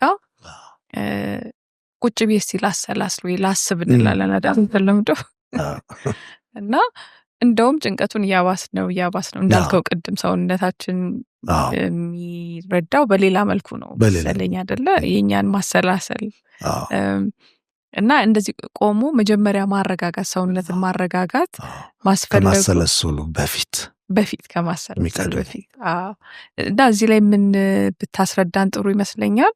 ይሄ ስትረስ ሪስፖንሶች ነው፣ ፋይት ፍላይት፣ እነዚህን ምናልባት ብታስረዳን ለተመልካዮቻችን ሙሉ ምስሉን ያዩታል። ልክ ነው። አሁን ለምሳሌ የሆነ አደጋ መጣ እንበል። ኖርማሊ ሰውነታችን እንዴት እንደሚሰራ ኖርማሉን አሰራር ከመረዳት መጀመር ጥሩ ስለሆነ የሆነ አደጋ ወይ የሚያስፈራ ነገር እዚህ ቦታ ድንገት ተከሰተ ብንል ሰዎች ሲስተማቸው የመጀመሪያው ሲስተም ደህንነትን ለማስጠበቅ ምንድነው የሚያደርጉ? ሌላ ሰው ነው ኢንጌጅ ለማድረግ ወይ ለመጥራት የሚሞክሩት። ሶሻል ኢንጌጅመንት ይባላል። ያ ከአንገታችን በላይ ያለውን አካላችን በብዛት ኢንቮልቭ የሚያደርግ ነው። ስለዚህ በአይናችን በአካላችን የምናሳየው ነገር አለ። ሰው እንፈልጋለን ወይ እንጮሃለን ወይ እንጠራለን ወይም ደግሞ የሆነ ድምፅ እናወጣለን። ምንድነው ሰዎች ማህበራዊ ናቸው ተፈጥሯቸው። አእምሯችን ማህበራዊ ነው የሚባለው ያ ነው። ስለዚህ የመጀመሪያ ደረጃ የደህንነት ማስጠበቂያ ስትራቴጂያችን ምንድነው ማለት ነው? ሶሻል ኢንጌጅመንት ነው። ስለዚህ ሰዎችን ኢንጌጅ ለማድረግ እንሞክራለን። ስለዚህ ሰዎች ባጠገባችን ካሉ ሼር እናደርጋለን ማለት ነው ያንን እንትን። ከዛ በኋላ ሰዎች ከደረሱልን ችግር የለም ይሄ እኮ እንደዚህ ነው ምናምን ወይ እናባረው ወይ እንትን እናደርገው ምናምን ይባላል፣ ወይ አብረን ሽሽ ይባላል ምናምን። ያ እርጋታን የሚፈጥር የመጀመሪያ ደረጃ ስትራቴጂያችን። እሱ ፌል ሲያደርግ ከዛ በኋላ ወደ ሁለተኛው ደረጃ ምላሽ ስንሄድ ማምለጥ ወይም መጋፈጥ የሚለው ይመጣል ማለት ነው። ስለዚህ ሌላ የሚረዳኝ ሰው የለም አጠገቤ ይህን ችግር ማዋየው ሼር ማድረግ የሚካፈለኝና የሚያግዘኝ ወይ የሚያረጋጋኝ ሳጣ በራሴው ወይ ማምለጥ አለብኝ ወይ መጋፈጥ አለብኝ ማለት ፋይት ኦር ፍላይት የሚለው ይመጣል። ያ ፋይት ኦር ፍላይት ደግሞ ሰውነታችን እንዳለ ሙሉውን ይቀይረዋል። ለምን? ዝግጁ ለመሆን ማለት ነው። ጡንቻችን በጣም ብዙ ኢነርጂ ይኖረዋል። ማንዘለውን አጥር ልንዘል እንችላለን። በዛ ሰዓት ብዙ ነገር እናደርጋለን። ለምን ዝግጁ ይሆናል ነርቫችን በሙሉ ለዚህ ከአደጋ ማምለጫ ዝግጅት ከአይናችን ጀምሮ የአይናችን ብሌን ይሰፋል፣ ትንፋሻችን ፈጣን ይሆናል፣ ጡንቻችን ይወጣጠራል፣ የደም ዝውውራችን ይፈጥናል፣ የልብ ትርታችን ይጨምራል፣ አፋችን ይደርቃል። አላስፈላጊ ነው። የምራቅ ምናምን አያስፈልገንም ማለት በዛ ጊዜ ምክንያቱም ስለ ምግብ አይታሰብም። አሁን ምግብ መፈጨት ስርዓት ምናምን ያቆምና ወደ ጡንቻ ወደ ውጫዊ አካላችን የሚመጣው ይህ ሁሉ ዝግጅት ምንድነው? ያንን ነገር ተጋፍጠን መወጣት አለብን ወይም ደግሞ ማምለጥ አለብን። ፋይት ኦር ፍላይት ምንድነው? እሱን ይሄ ደግሞ ስቲል ፌል ካደረገ የመጨረሻው ደግሞ ኮላፕስ ማድረግ። ማምለጫ ሲጠፋ ለምሳሌ ልታመልጥ ትሞክሪያለሽ፣ ግን ማምለጫ የለሽ ወይም ያ አደገኛ ነገር ይዞሻል፣ ልታመልጪው አልቻልሽ። ተጋፍጠሽ ደግሞ ልታሸንፊ ማችው ነገር ሆነ። ስለዚህ ምንድነው አንአቮይደብል ወይም ኢንስኬፐብል ማናመልጥበት ሁኔታ ነው። ስለዚህ ነርቨስ ሲስተማችን የመጨረሻውን ስትራቴጂ ይጠቀምና ምን ያደርገናል? ፌንት እንድናደርግ፣ ኮላፕስ እንድናደርግ። እሱ ደግሞ ኮላፕስ ኦር ፍሪዝ ሪስፖንስ ይባላል። ይህ ሁሉ የተለያየ ይህ ቅድም ያልኩሽ ቫገስ ነርቭ ያለው ፖሊቫጋል የሚባል ቲዮሪ ይህ 3 ደረጃ ያለውን ሲስተም በቫገስ ነርቭ አንጻር በዛ ነርቭ አንጻር ያጠናው ስቴፈን ፖርጅስ የሚባል ሰው ነው። እና ይህ ትልቅ ቲዮሪ ነው፣ ፖሊቫጋል ቲዮሪ ይባላል። ይህ ቫገስ ነርቭ ነው በየደረጃው ምላሹን ይሄ ፌል ሲያደርግ ይሄ ፌል ሲያደርግ ወደ መጨረሻው ደግሞ ወደ ኮላፕስ ወይም ፌንት ወደ ማድረግ። ይህም ራስን ማዳኛ መንገድ ነው።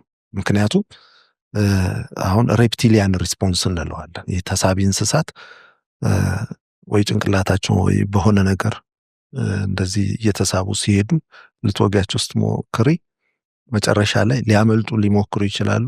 መጨረሻ ላይ ምንድነው የሚሆኑት? የሞቱ መስለው፣ አንዳንዶቹ እንደው በጀርባቸው ይሆናል። ይሄ ሰርቫይቫል ከዚህ የመታለፍ እድል አላቸው። እንደዛ በሚሆኑበት ጊዜ አንዳንድ እንስሳ ለምሳሌ ፋይት ስታደርጊው ሊሆን ይችላል እንትን የሚለው ከዛ የሞትሽ ከመሰለው ይዘናጋል ወይ ዞር ሊል ይችላል። ያኔ ወደ መልሰሽ ወደ ሁለተኛው ወይ መጀመሪያው ስትራቴጂ ትሄጂና ትንታያለሽ። ስለዚህ ምንድነው ልክ እንደ ጦርነት ነው የሚያዘጋጀው ትንሽን ማለት ነው። እንዳለሽ የደህንነት ደረጃ ነው። እነዚህ ሪስፖንሶች ናቸው። እነዚህ ሁሉ ሪስፖንሶች ካየሻቸው በሙሉ አካላችንን ነው የሚጠቀሙት።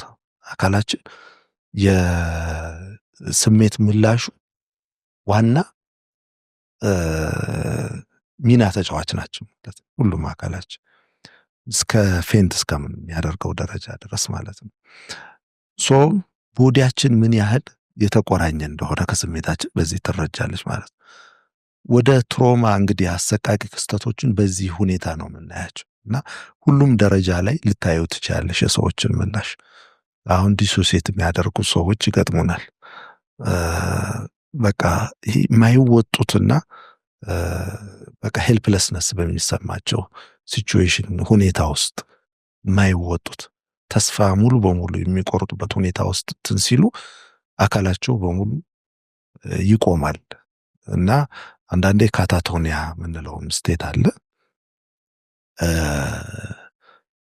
ለምሳሌ እያወራሻቸው መመለስ ሊያቆሙ ይችላሉ። ዝም ብሎ ስቴሩ ይሄ አይናቸው ራሱ ዝም ብሎ ባዶ እንትን ላይ ነው። እንደዚህ አሁን ይሄ እይታ አሁን ዲሶሴት የማድረግ እይታ ነው። ምንም ነገር ላይ እያየው አይደለም እንዲሁ እና አካላቸውም እየጠራሻቸውም። ስለዚህ ለመቀስቀስ በጣም ብዙ ኢነርጂ ይፈልጋል። ወይ ሰውነታቸውን መንካት አለብሽ። ቀዝቃዛ ነገር ስታያቸው ተብሎ ሊነሱ ይችላሉ። ይሄኛው የመጨረሻው ደረጃ ሪስፖንስ ላይ የሚመጣ ነው ዲሶሴሽን የምንለው እና ይህንን መረዳቱ ጥሩ ነው። ልክ ነሽ፣ ጠቃሚ ነው። ምን እየሆንኩ ነው ለሚለው ምላሽ ሊሰጥሽ ይችላል ማለት ነው። በምን ደረጃ በምን ሁኔታ ውስጥ ነው ያለሁት፣ የደረሰብኝ የስነ ልቦና ጥቃት ወይ ግጭት ወይ ቀውስ ልንለው እንችላለን፣ ወይ ስብራት ልንለው እንችላለን። ምን አይነት ሪስፖንስ በእኔ ሰውነት ላይ አምጥቷል ለሚለው ፍሬምወርኩን እንድንረዳው ሊያደርገን ይችላል። ይህ ሳይንቲፊክ ማለት ሰውነታችን ውስጥ ያለው ሲስተም እንዴት እንደሚሰራ ማወቅ እና እንግዳ ነገር አይሆንብሽም ካወቅሽው ማወቁ በጣም ይጠቅማል። ኦኬ ለዚህ ነው ማለት ነው፣ ለዚህ ሰውነቴ እንደዚህ ነው። አለበለዚያ ምንድን ነው የሚሆነው? ያላቸው እንትን የተለየ ሌላ አካል ህመም ያላቸው መስሎ ሊታያቸው ይችላል። በስሜታቸው መዋዠቅ ወይም ችግር ምክንያት እንደመጣ ላይረዱት ይችላሉ። እና አካላችንን በዚህ ደረጃ መረዳቱ ጥሩ ነው። አሁን እንደዚህ በጣም የሚያስጨንቅ ስለ አሁን እንደዚህ አይነት ምላሾችን የሚያነቁ አይነት ኑሮ ውስጥ ካለን አሁን ቅድም እንዳለው ለምሳሌ አንበሳ እዚህ ቢመጣ አሁን እንዳልነው አይነት ምላሾችን እንሰጣለን ሁላችንም። ልክ ነው። ግን አንበሳ አይደለም አሁን ያለው አይደል? ኑሮ ነው ያለው። በኑሮ ውስጥ ግን ሰውነታችን ልክ እንደዛ ነው የሚቆጥረው አይደል? አዎ። እና አሁን በተደጋጋሚ ይሄንን መረዳት ለምንድን ነው የሚጠቅመው? እንዲህ አይነት ምላሽ እንዲኖረን አይደለም ተፈጥሯችን አይደል? ምናልባት አንበሳው እስኪያልፍ ድረስ ነው እንጂ አይደል? ከዛ በኋላ መመለስ አለበት አይደል? አዎ። እሱን እስቲ ያስረዳን። ለምን አሁን በምርጫ ነው ህይወትን ስንኖር እንዲህ አይነት አካባቢዎች ላይ ራሳችንን ሁል ጊዜ የምናስገኝ ከሆነ በምርጫ ነው ስልህ እንግዲህ በአንዱም በሌላም መልኩ እዛ ጋር ሁሌ ብንገኝ እና ችግር የለውም እስቲ ያልፋል ይሄ ነገር አሳልፈዋለሁ እያለንም ብንሄድ ሰውነታችን ግን ሁሌ እንደዚህ በዚህ አይነት ምላሽ ውስጥ ካለ ቅድም ጠቅሰናቸዋል መጨረሻ ሊመጡ የሚችሉትን ችግሮች ግን ሁለቱን በደንብ አቆራኝተን እንድንረዳው ብዬ ነው። ስለዚህ ትንሽ ልክ ነው። አሁን አእምሯችን የተዘጋጀው ለአደጋ ጊዜ እነዚህ ሪስፖንሶች ወይም ምላሾች ለአደጋ ጊዜ እኛን ለመጠበቅ ተብለው የተዘጋጁ ናቸው። ግን አእምሯችን ደግሞ አደጋን አጉልቶ እንዲያይ የተፈጥሮ ግፊት አለበት። ምክንያቱም ሴፍ ለመሆን ተጠራጥሮ ወይም ተጨንቆ መዳን ይሻላል። በሌለ ነገር ልትጨነቂ ትችላለሽ፣ ግን ድንገት ቢኖር ላይፍሽን ሴቭ ስለሚያደርገው ሪስኩን የምትወስዱ ወደ ምንድነው? ወደ ጭንቀት ነው። ስለዚህ ተፈጥሯችን ትንሽ ግፊት ሊኖረው ይችላል። ለዛ ነው እንጨነቀው። ለምሳሌ አንድ ቀን አንበሳ ገጥሞ ሊሆን ይችላል። በዛ መስመር ስንሄድ ከዛ በዛ መስመር ስንሄድ በተመሳሳይ ሁኔታ አንበሳውን ባይኖር ስሜታችን ልክ አንበሳው የነበረ ጊዜ ያለውን መልሶ የሚያመጣው ምንድነው? ፕሮባቢሊቲ ያለ ነው። ስለዚህ ያ ስሜታችን መጥቶ መሄዱ የተሻለ ነው። ድንገት አንበሳ ቢኖር ከሚኖረው አደጋ አይብስም እንደማለት ነው። ግን ችግሩ ሁለተኛ ጊዜ ሄድንበት፣ ሴፍ ነው፣ ደንገጣል፣ አለፍነው ያን መንገድ። ሶስተኛ ጊዜ አራተኛ ጊዜ እድሜ ልክ ከሆነ ችግር ነው። በጣም ከልክ በላይ ተለጠጠ ማለት ነው ያ ሪስፖንስ። ምክንያቱም አንዴ አይተነዋል፣ ግን 99 ጊዜ አላየ ነው። አሁን እየጠፋ መሄድ አለበት ማለት ነው። ያ ስሜታችን እየጠፋ ካልሄደ በሽታ እየሆነ ነው ማለት ነው ከብዙ ድግግሞች በኋላ። ይሄ ደግሞ በምንድነው?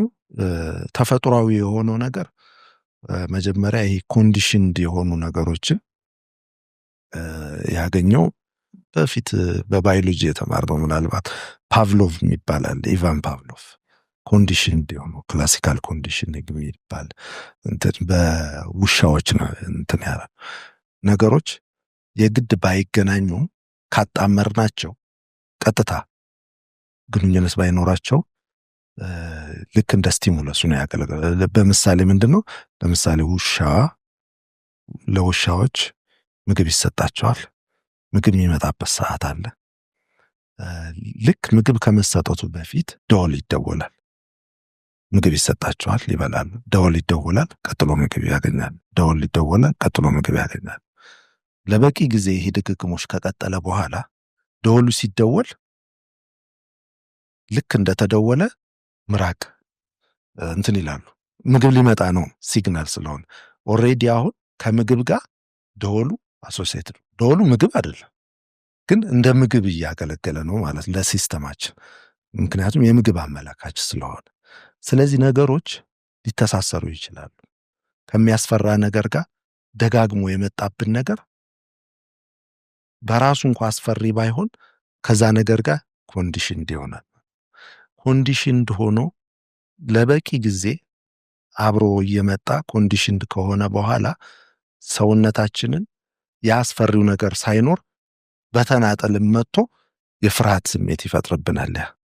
ለምሳሌ መደፈር አደጋ አንድ ሴት ወይም አንድ ሰው የሆነ ጫካ ውስጥ ደረሰበት ብንል ከዛ በኋላ ጫካው አይደለም መደፈር የሚለው አይደል፣ ሰው ነው የደፈራት። የሆነ ደግሞ ፓርቲኩላር የሆነ ሰው ነው፣ ከሰውም ውስጥ አንድ ሰው ነው። ነገር ግን ያ ሰው ወንድ ስለሆነ ወንዶች ሌላ ወንድም ቢሆን አሶሲየትድ ይሆናል ማለት ነው። ፔርድ ስለሆነ ኮንዲሽንድ ይሆናል። ስለዚህ ሌላ ወንድም ስታይ ከዛ በኋላ ያ የፍርሃት ሊሆን ይችላል ወይ የብስጭት ሊሆን ይችላል፣ የቁጣ ሊሆን ይችላል ስሜት ይመጣባት። ጫካ ስታይም በተመሳሳይ እንደዚሁ።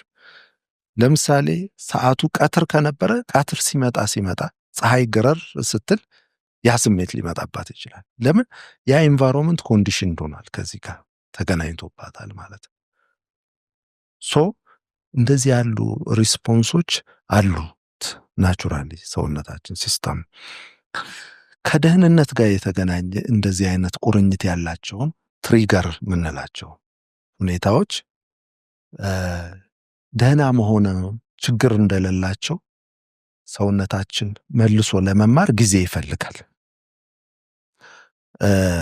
ለምሳሌ በፓቭሎቭ ውሻዎች ደወሉ ሲደወል ምግብ እየመጣ ብዙ ጊዜ ስላዩ ደወሉ ብቻ ምራቃቸውን ያመጣዋል፣ ይዘጋጃሉ ለምግብ።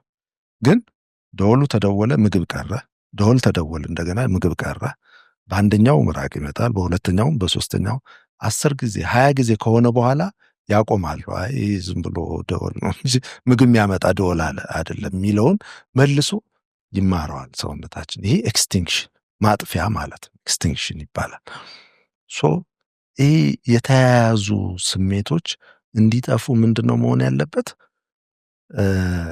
ለምሳሌ ከፍርሃት ጋር ያያያዝናቸው ነገሮች ቢሆኑ እነዛ ነገሮች ይመጣሉ፣ ግን አስፈሪ ነገር አይከተላቸውም። ልክ ደወሉ ይመጣል፣ ምግብ ግን እናቆማለን። ደወሉ ይመጣል፣ ምግብ እናቆማለን። ከዛ በኋላ ደወሉ እንደ ምግብ ማገልገሉን ያቆማል። ልክ እንደዛው እነዚህ ያያያዝናቸው ነገሮች ካስፈሪ ነገር ጋር ካቆራኘናቸው ሴፍቲ መፈጠር አለበት ማለት ነው። እነዛም ነገሮች ቢኖሩ ሴፍ ነው፣ እነዛም ነገሮች ቢኖሩ ሴፍ ነው የሚለው ነገር ተደጋግሞ ከመጣ በኋላ እነዛ ነገሮች ሴፍ ሆነው ይቀጥላሉ ማለት ነው። ለምሳሌ እቺ ሴት በወንድ ተደፈረች። ከዛ በኋላ ወንዶች እንትን አረጓት፣ አስፈሯት። ያው ናቹራል ነው ያ ሪስፖንስ፣ ለተወሰነ ጊዜ ናቹራል ነው። ከዛ በኋላ ጓደኛ መጣ፣ እሷም ማግባት አለብኝ የሚለውም ነገር አለ። ግን ደግሞ ወንድ ትፈራለች። ወንዶችን ገና ስታያቸው የሚሰማት ስሜት አለ። ይህን ሊያጠፋ የሚችለው ነገር ምንድን ነው? አንደኛ ደፋሪው ወንድ ሌላ ነው። ሌላ ጓደኛ የሚሆናት ወንድ አግኝታለች። የተወሰነውን ፓርቲ እየወደደችለት ሊሆን ይችላል። አሁን በወንዱ ሳይድ ሆነሽ ብታዩ ይህ ነገር ቴራፒስት ካለ ጥሩ ነው። ግን ብቻውን ወንዱ እንዴት ማኔጅ ቢያደርጋት ይህ ነገር እየጠፋ ሊሄድ ይችላል ካልሽ ስሜቷን መጠበቅ፣ ስትፈራም መቀበል። ኦኬ ሴፍ ነው። ሴፍ መሆኑ ጉዳት እንደማያመጣ እሱ እንድትለምደው በቂ ጊዜ መስጠት፣ ቀስ በቀስ መላመድ፣ ደረጃ በደረጃ ምንድነው ኦኬ ሰውነቷ ምኑን እየለመደው ይመጣል። ኖ ይሄኛው እንትን ደፋሪ ወንድ ሳይሆን ይሄ ጓደኛዬ፣ ሜቢ ደግሞ የትዳር አጋር ሊሆን ይችላል ወደፊት የሚለውን ነገር ያኛውን እያጠፋ ይሄኛውን ፖዚቲቭ በሆነ አሶሲዬሽን ማምጣት ይቻላል ማለት ነው። ይህን ለማድረግ ግን ሰውነቷም ሪላክስድ እንዲሆን እነዚህ ሪላክሴሽን እንትኖች አሁን ለምሳሌ ከሱ ጋር ስትሆን የሚያዝናና ስሜቷን የሚያስደስታት ነገር ለምሳሌ እሱ ከልጅነትም ጀምሮ የምትወደው ነገር ሊኖር ይችላል። ጋለሪ ስዕል መጎብኘት ሊሆን ይችላል፣ ተፈጥሮ ሊሆን ይችላል። በዛ ሴቲንግ ውስጥ ራሱን ማገናኘት ከፖዚቲቭ ለሷ ፖዚቲቭ ስሜት ከሚፈጥር ነገር ጋር ራሱን ማገናኘት ቢችል በተደጋጋሚ ያ ከሆነ በኋላ ከጥሩ ስሜት ጋር እየተገናኘ ይመጣል ማለት ነው ያ ሰው። እንዲህ አይነት ነገሮች አሉ። ተፈጥሮም ሆኖ ማኔጅ የምናደርግበትን ነገር በማስተካከል ሳንጋፋው ተፈጥሮ ያለውን ነገር ግን አቅጣጫውን ቀስ እያልን መቀየር እንችላለን ማለት ነው። ያው በሕክምና ሄደን ስናየው ውስብስብ ነገሮች ይኖሩታል። እንደዚህ ቀጥተኛ መስመር አይደለም የሚከተለው፣ ግን ፕሪንሲፕሉ በአጠቃላይ ይህንን ነው የሚከተለው። አንደኛ የሚቆራኙ ነገሮች ምንድናቸው? የሚቀሰቅሰው ነገር አለበለዚያ አትረጅ። እነሱም አይረዱም። ለምሳሌ ሲመሽ ነው ፍርሃት የሚመጣ ልትልሽ ትችላለች። ሜቢ በመሽት የተደረገ ጥቃት ሊሆን ይችላል። ስለዚህ ገና መምሸት ሲጀምር መፍራት ትጀምራለች። አሶሲየትድ ነው ማለት ነው። ለምን እንደሆነ እንጃ። አኒቨርሳሪ ሲንድሮም እንላለን አመቱ ሲደርስ ወይም ደግሞ የሆነ ዕለት ከነበረ። ስለዚህ አእምሯችን ብዙ ነገሮችን በአሶሲዬሽን የሚሰራቸው ነገሮች አሉ። እነዚህ ነገሮች በሙሉ ምንድነው ቆስቋሽ እንላቸዋለን። ቀጥተኛ የሆነ እንትን የላቸውም፣ ግን አጋጣሚ ከዛ መጥፎ ነገር ጋር ተያይዘው የተከሰቱ በመሆናቸው ትሪገር ሊሆኑ ይችላል። ስለዚህ እቺ ልጅ መደፈሩ ብቻ ሳይሆን መምሸቱም ያስጨንቃታል፣ ወንድ ማየትም ያስጨንቃታል፣ ጫካ ማየትም ያስጨንቃታል። ያ የተከወነበት ሁኔታና አውድ አእምሯ ውስጥ የተቀረጸው ነገር ሁሉ ልክ እንደ መድፈር ያህል የእሷን ስሜት የመቀየር ፖቴንሻል አለ። ይህንም መረዳት ይፈልጋል። ከዛ በኋላ ነው መስራት የምትችይው ማለት ለምንድን ነው የሚለውም አቦቹ እየተሰራ ይሄዳል። ደንት ከሰዎች ጋር ባለን ግንኙነት ደግሞ ያው ምን ይሆናል የሆኑ አይነት ሰዎች የሆነ አይነት ማንነት ያላቸው ሰዎች ቅድም እንዳልከው አሁን ይሄ በባህሪያቸው ውስጥ ነው አነሳለሁ የፈለኩት። እንደነዚህ አይነት ሰዎች መጥፎ ስሜት እንዲሰማንም ሊሆን ይችላል፣ ወይም መናደድ ውስጥ እንድንገባ ሊያደርጉን ይችላሉ። ምንም አድርገው አይደለም፣ ምንም የሚታይ ነገር ተደርጎ አይደለም። እና ይሄ ሰው ብለን ልንኮንን እንችላለን፣ ወይም ጀጅመንት ውስጥ እንገባለን። ቀጥታ የተደረገ ነገር ላይኖር ይችላል። እንደውም ወይም በሚዲያ ልናቃቸው እንችላለን፣ ወይም እንደውም በሩቁም ሊሆን ይችላል። እና አሁን እነዚህን ነገሮች አሁን ቅድም ያነሳ ነው ምሳሌ አለ። እንደዚህ ደግሞ ብናይና ይሄስ ሊሆን ይችላል ወይ? ምክንያቱ የመሰለን ነገር ማለት እነዛ ሰዎች ምንም ካላረጉን ዳይሬክትሊ ካልነኩን ከምን ተነስተን ነው እንዲህ አይነት ስሜት ውስጥ የምንገባው የሚለውን እሱን ማየት ኤግዛክትሊ። እንደውም አሁን ያነሳሁት የአሶሲዬሽን ጉዳይ ብዙዎቹ ምክንያት ከዛ ጋር ይሄዳል። በሳይኮሎጂ ትራንስፈረንስ፣ ካውንተር ትራንስፈረንስ ምናምን የምንላቸው ነገሮች አሉ። ያ ማለት ምንድን ነው? በውክልና ተመልሶ ይመጣል። ያ አሉታዊ ስሜት ተሳስሮ አሶሲዬትድ ሆኖ ሊመጣ ይችላል። ለምሳሌ አባትሽ ጋር ወይም አንድ ሰው አባቱ ጋር መጥፎ ስሜት ከተፈጠረበት ሜቢ አባቱ ተናዳጅ፣ ተደባዳቢ፣ ጠጪ ምናምን ሆኖ አቢዩዝ ያደረገው ከሆነ ከዛ በኋላ አድጎ ሰው መምህር ሆነ። መምህር ከሆነ በኋላ ህፃናት ልጆችን ሊሆን ይችላል የሚያስተምሩ። አባቶች ሊመጡ ይችላሉ ልጆቻቸውን ይዘው። እናቶች ሲያናግሩትና አባቶች ሲያናግሩት በጣም የተለያየ ሪስፖንስ ሊኖረው ይችላል። ለምሳሌ ወላጅ አምጣ ብሎት አንዱ ልጅ አባቱ መጥቶ የሆነ ለምንድን ነው የጠራችሁኝ ሊሆን ይችላል ያለው። ምንድነው ችግሩ? ለምን ነው የጠራችሁ ቢለው ኤክስፕሎድ ሊያደርግ ይችላል ድንገት። አባት ነው የሚወክለው ያ ሰው አባትነት ነው። ለሱ ደግሞ አባትን ወካይ ነገር ኦልሬዲ ኔጌቲቭሊ አሶሲየትድ ሆኖበታል ላይና ሳያውቀው ብሎ አፕ ሊያደርግ ይችላል። በጣም እንትን ሊያደርግ ይችላል። በተመሳሳይ መንገድ ግን እናትየዋ መጣ ምንድን ነበር ብላ እንደውም ከአባትየው የበለጠ ኮስተር ብላ እንትን ቆይ ላስረዳሽ ምናምን ሊል ይችላል። ያውን ኮምፕሊትሊ የተለያየ ሪስፖንስ ነው። ለምንድን ነው የሆነው? ያ ቴምፕሌት ያቺ ማፕ ስላለች አእምሮ ላይ የተሳሰረ ነገር አለ ማለት ነው። ሶ አንዳንዴ እንዲሁ ገና ሳየው ያስጠላኛል ሊል ይችላል አንድ ሰው። ምክንያቱ ይኖረዋል። ከገጽታው፣ ከሁኔታው፣ ካነጋገሩ ከማይወደው ወይም ደግሞ ከሚያናድደው ወይም ከሚያስጨንቀው የሆነ ፊገር ጋር በልጅነት ሊሆን ይችላል ዋቴቨር ወይም ካስፈራው ነገር ጋር የተያያዘበት እሱ በኮንሽስ ወይም ደግሞ እንትኑ አእምሮ ላይረዳው ይችላል። ግን ድብቅ በሆነው አእምሮ ውስጥ ግን ኦልሬዲ የተቀበረ ነገር አለ ማለት ነው ያንን የሚያስተሳስር። ስለዚህ እነዚህ ነገሮች ናቸው ብዙ ጊዜ እንትን የሚሉት እና አእምሯችን በጣም በብዛት በአሶሲዬሽን ይሰራል ስልሽ ይሄ ነው ዋናው። ስለዚህ ራስ ለመጠበቅ የሚደረግ ሂደት ናቹራል ነው።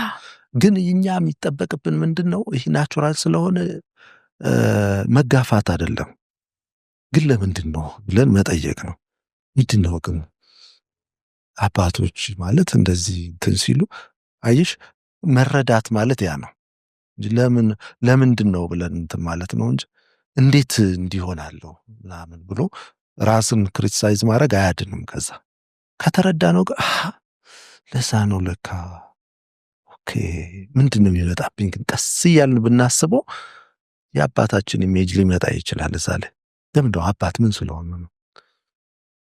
ምናልባት ስላነሳሽው እዚህ መጽሐፍ ላይ አንድ ኬዝ አለ ካስታወሱ፣ የትራስ ምትባል ገጸ ባህሪ እሱ አሁን ኮምፕሊትሊ ከአሶሲዬሽን ጋር የተያያዘውን ነገር የሚገልጽ ነው እስካሁን ያወራል። አባቷ ለእናቷ በጣም ጥሩ አልነበረም።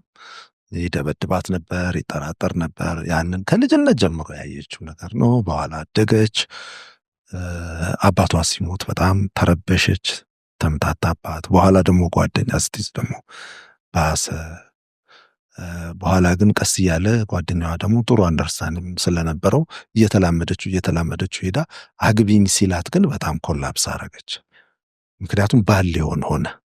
እሷ ደግሞ ባልን በአባቷ ለእናቷ ባሏ እንዴት እንደነበረ የተቀረጸ ነገር ስላለ አሁን ልታገባ ሲሆን ነው በጣም የተቸገረችው።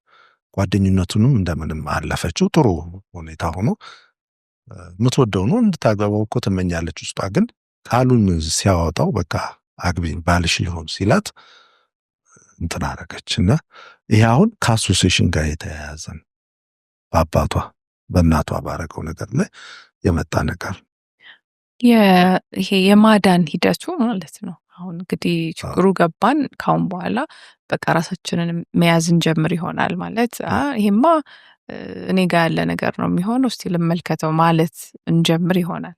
አሁን ያንን ሂደት ስንሄድ አይምሯችን ያግዘናል። ራሱን ማዳን ይፈልጋል። ራሱን ማዳን ችግሩን መፍታት ይፈልጋል አይምሯችን፣ ወይስ የሚያውቀው ምላሽ እየሰጠ እኛን መጠበቅ ነው ወይ የሚፈልግ? ቆንጆ ጥያቄ። ኤፈርት ይፈልጋል፣ ጥረት ይፈልጋል። የኛ ቁርጠኛ መሆንና ሪሊ መፈለጋችን አስፈላጊ ነው። አስፈላጊነቱ መረዳታችን። አእምሮአችን ግን እንዳልፈለገው ሆኖ ምክንያቱም የለመድነውን ነገር ማስቀጠል ነው አእምሮአችን የሚመቸው ማለት ነው። ለዛ ነው ልምዶችን ማቋረጥ ከባድ የሚሆን። ስለዚህ ያንን ሪቨርስ ለማድረግ ወይም ለመመለስ ለመቀልበስ እስከሆነ ድረስ ጉልበት፣ ታይም ምን ይፈልገናል? ያንን ሁሉ ኮሚትመንት መወጣት አለ። አሁን ከሳይኮሎጂስት ጋር ሲሆን ይቀለናል። ምክንያቱም ከውጭ ሆኖ ያየናል፣ ይታዘበናል። ኖ እንደዚህ ያደርጋል እንደዚህ ምናምን ይለናል። የራሳችን ብቻ ሰልፍ ራስን ወቀሳ ብቻ አይሆንብንም ማለት ነው። ስለዚህ እንደ አንድ አማካኝ እንትን ልናየው እንችላለን ሳይኮሎጂስቱን። በዛ መሰረት ቀስ በቀስ የማጥፋት ሂደቱ ይመጣል። ግን አእምሯችን ጋር ከመጨቃጨቅ ደግሞ ቅድም ያለው እነዚህን አሉታዊ ስሜቶች በቀላሉ ማኔጅ የምናደርግበት ደግሞ አካላችንን መጠቀም እንችላለን። ምክንያቱም ትልቁ ነገር የደህንነት ስሜት አእምሯችን እንዲሰማው ማድረግ ነው። ብዙ ነገሮች ምንጫቸው ኢንሴኪሪቲ ወይም ደህንነት ያለመሰማት ስሜት። አእምሯችን ትልቁ የሚረዳችሁ ሁለት ነገሮች ምንድነው? ደህና ነኝ፣ ሰላም ነን ወይስ ሰላም አይደለንም? ኦኬ። ስለዚህ ደህንነት አለው ወይስ ቀውስ ነው ያለው? እነዚህን ሁለት ነገሮች በግልጽ ለይቶ ማወቅ ይፈልጋል። ስለዚህ ቶሎ ይደመድማል። ኦኬ ደህና ነው ማለት ሶ ይህ ፊድባክ ከሰውነታችን ከሄደለት ደጋግሞ ከሄደለት የደህንነት ፊድባክ የመረጋጋት ነገር ሊያመጣ ይችላል ማለት ነው። ያኔ ለማሰብ ደግሞ ቀጥለን ጊዜ እንሰጣለን እና ከማሰብ መጀመር ብዙ ጊዜ አስቸጋሪ የሚሆነው ምንድነው? አእምሯችን ሰውነታችን የሚልከው መልእክት ሌላ ነው፣ እኛ ደግሞ ሌላ ነገር እንነግረዋለን። ለምንድን ነው እንደዚህ መሆነው? ምንም እኮ ችግር የለም፣ ሌላው ሰው ሁሉ እንደዚህ በቀላሉ አይጨነቅም፣ እኔ ግን በሆነ ባልሆነው ምናምን ይላል። ይሄ የአእምሮ የቃላት ጦርነት ነው። እሱ ብቻውን ግን ትርጉም የለው።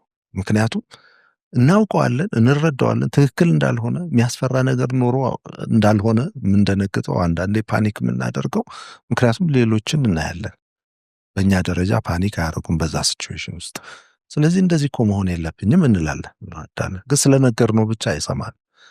የደህንነት ስሜቱ ከአካላችን ሲመጣ ጥልቅ ነው ማለት ነው፣ ዴፕስ አለው። ሶ አካላችን አት ዘ ሴም ታይም ኦኬ እኮ አይም ፋይን፣ ሁሉም አካል እንደዛ አይነት መልእክት ደህና ነኝ፣ ደህና ነው፣ ሰላም ነው፣ የተረጋጋ ነው፣ ነገሮች በዚሁ መቀጠል እንችላለን፣ ሰላም ነው፣ የሰከነ ነው። እንዲህ አይነት የመረጋጋት አይነት መልእክት በተደጋጋሚ ከሄደለት አእምሯችን መጨረሻ ላይ ሰላም ነው ማለትም ዝም ብዬ ነው ማስጨነቃቸው ይላል። ሀሳብ ይቀይራል። ሀሳብ ይቀይራል።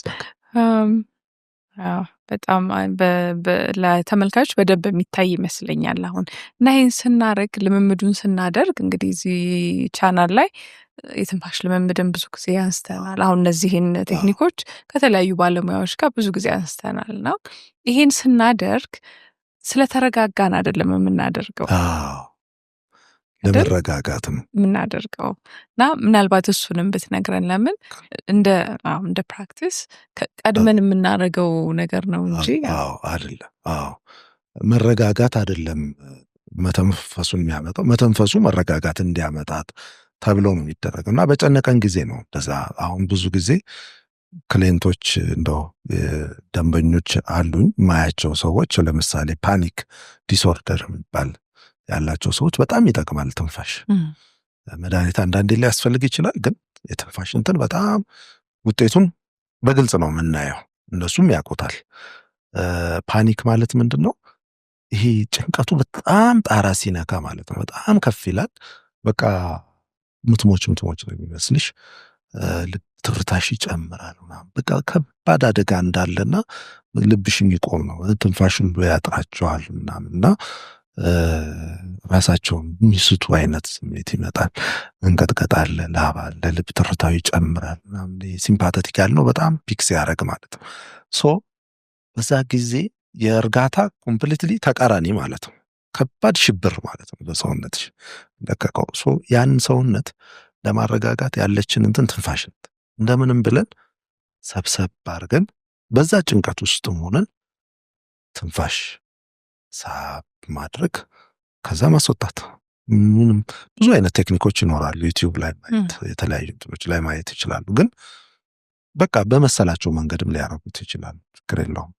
ረዘም ያለና የተረጋጋ ትንፋሽ ለመውሰድ ነው ትልቁ ነጥብ። ያንን ነገር ለተወሰነ ደቂቃ 3 ደቂቃ 5 ደቂቃ ድረስ ሲያረጉት እየሰከነ ይመጣል። ያ ፊድባክ ነው የሚያሰክነው። ምክንያቱም አእምሮ ፎልስ አላርም ነው ማለት ነው። አሁን እኮ አንድ ሰው ስልክ ሊደውል ይችላል፣ እዚህ አደጋ አለ ምናምን ለሞት ነው እሳት አደጋ ምናምን ብሎ የሆነ ወይ አምቡላንስ እሳት አደጋ ምናምን ሊጠራ ይችላል። ይመጣሉ እኮ ግን ሲያዩ ምንም ፎልስ አላርም ነው ማለት ነው። ኦኬ ሰላም ነው በተናሉ ማለት ነው።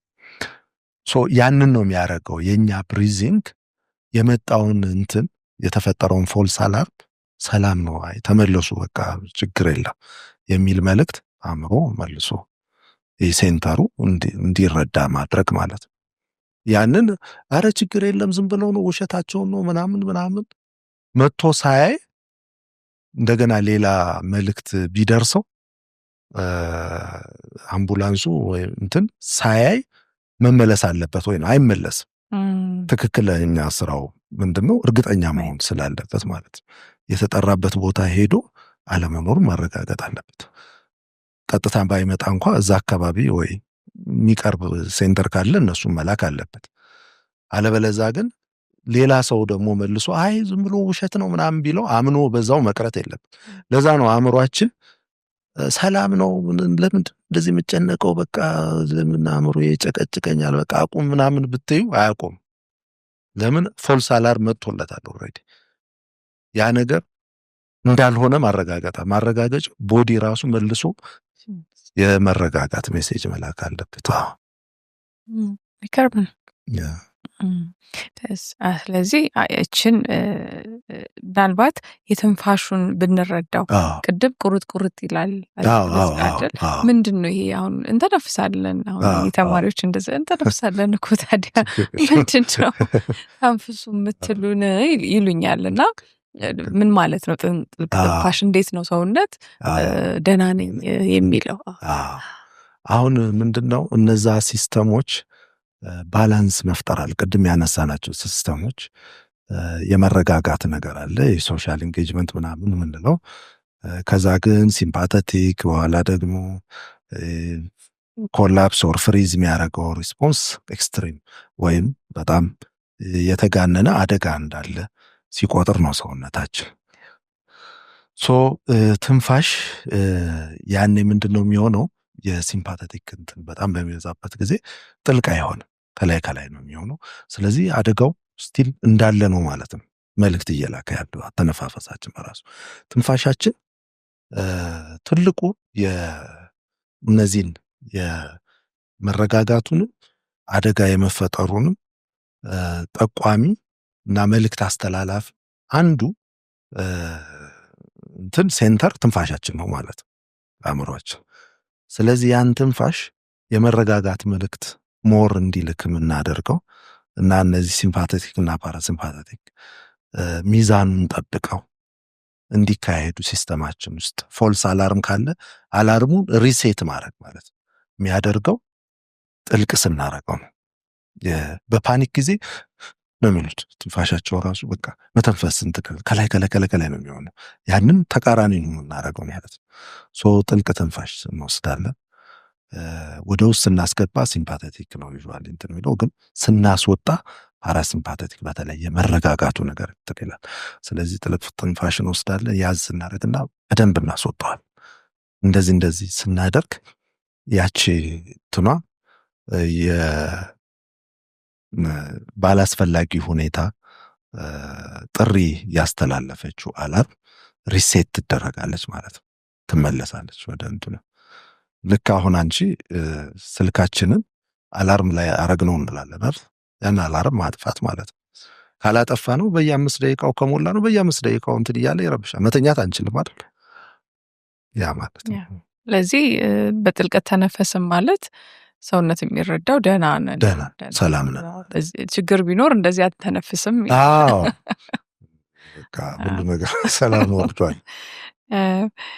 ምናልባት የልጆችን እናንሳና ከልጆች ጋር እንግዲህ ምናልባት አንተ ትረዳኛለህ እዚህ ላይ የመጀመሪያው 7-8 ዓመት ላይ የልጆች ሰብኮንሽስ ክፍት ነው። ኮንሽስ ክፍላቸው ገና አልተሰራም። ስለዚህ አካባቢያቸው በሙሉ የሚሰጣቸውን ነገሮች በሙሉ ይወስዱታል ማለት ነው። አሁን የምንለውም ይሄኛው እንግዲህ ሲወለዱ ይመስለኛል አሁን ልጄም ላይ የማየው ሲወለዱ በአብዛኛው አይምሯቸው የሚያውቀው ነገር ደህና እንደሆኑ ነው ይመስለኛል። ግን አሁን ልክ እንደዚህ ስንፈጥር ማለት ነው የተለያዩ ሊያስጨንቃቸው የሚችል ወይም እንደዚህ አይነት ምላሾች እንዲሰጡ ትሪገር የሚያደርጉ ነገሮች አካባቢያቸው ላይ ሲገኝ ያው ያኛውን ደግሞ እየለመዱት ይሄዳሉ ይመስለኛል። እና በዚህ እድሜ አሁን እኛ እንዳልነው አውጥተው አውርደው ይሄ ነገር እኮ ሊሉ አይችሉም። ሊናገሩ የማይችሉ ማልቀስ ሊሆን ይችላል የምናይባቸው ነገር እና አሁን ይሄንን የምልህ ከወላጅ አንጻር ይህንን መረዳትና ማረም ወይም ማስተካከል ይገባናል። ምን ብናደርግ ጥሩ ነው? ወላጅም የሆንን አስተማሪዎች ልንሆን እንችላለን። ልጆች አካባቢ ላይ ያለን ሰዎች በሙሉ እየፈጠርን ስለሆነ ያው እኛ ስለሆነ አካባቢያቸው ላይ የምንገኘው እስቲ ከልጆች አንጻር እንመልከተው፣ ከህፃናት አንጻር እንመልከተው።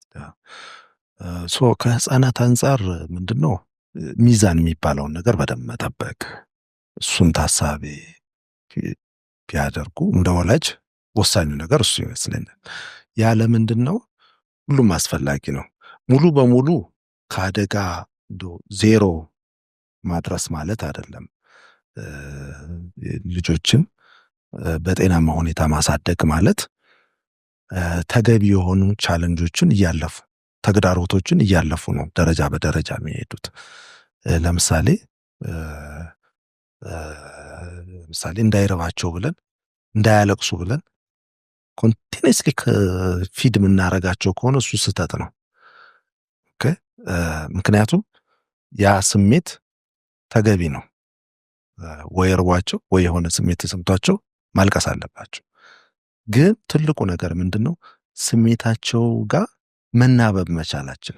እንትን ሲሉ ቶሎ ሱዝ ማድረግ እንደርስላቸዋለን ወይ ነው ትልቁ ጉዳት የሚፈጥረው። የማይደረስበት አደጋ የማይደረስበት ጥሪ ነው እንጂ ለምን አለቀሱ ማለት አንችልም። ማልቀስ ናቹራል ነው፣ መኖር አለበት። በዛ ሂደት ነው ከፍ ካሉም በኋላ እየወደቁ እየተነሱ ነው መቆምን የሚችሉት አይደል? ስለዚህ የተወሰነ ህመም ይኖራል ሲወድቁ ሲሉ፣ ግን ሴፍ መሆኑን ግን ማረጋገጥ፣ ክፉኛ እንዳይጎዱ ማረጋገጥ እንጂ እንዳይወድቁ መጠበቅ አይደል። ግን ወድቀው መነሳታቸውን እርግጠኛ መሆን። ለምሳሌ ንጣፍ ሊኖርበት ይችላል። እንደገና ደግሞ የሚጠልፋቸው ነገር እንዳይኖር፣ እርዝ ያለው ነገር እንዳይኖር ምናምን ነው እንጂ ተነስተው እንደገና ሲወድቁ ያን ሁሉ ለማስቀረት በቃ ይወድቅብኛል ብለን አቅፈን ይዘኑ እንዳይወድቅ ማድረግ እንችላለን። ግን ያንን ቻሌንጅ ተግዳሮት እያሳጣ ነው። የሚያድገው ደግሞ በዛ መንገድ ነው። ስለዚህ ምንድነው ባላንስ ማለት ያ ነው። ባላንሱን መጠበቅ አለ። ሴፍቲ ማለት ማይመቸን ነገር አለመኖር ማለት ወይም ማጥፋት ማለት ሳይሆን ማይመቸንን ነገር በደህንነት ማለፍ መቻላችን ማለት ነው። ስለዚህ ከልጅነት ጀምሮ ያ ነገር እየተቀረጸ መምጣት አለበት። ኢትስ ኦኬ ማለት ወድቅም እነሳለሁ፣ አባቴ ከጎኔ ያለ፣ እናቴ ከጎኔ ያለች፣ ስፈልጋቸው አሉ፣ ግን ደግሞ መጫወት እችላለሁ። ነፃነቱን መኖር አለበት። ያ ባላንስ ሲጠበቅ ነው እንጂ አሁን ኤክስትሪም ሲሆን ምን ይሆናል? በጣም ከልክ በላይ ኦቨር ኢንቮልቭ የሚያደርጉ ወላጆች ሲሆኑ ያ ራሱ የነፃነት እጦት ከመጀመሪያው ጀምሮ እንትን ይላል ማለት ነው። በጣም ዲፔንደንት እንዲሆን ወይ ያደርገዋል፣ ወይ ሁሌ ትእዛዝ ጠባቂ እንዲሆን ያደርገዋል ማለት ነው።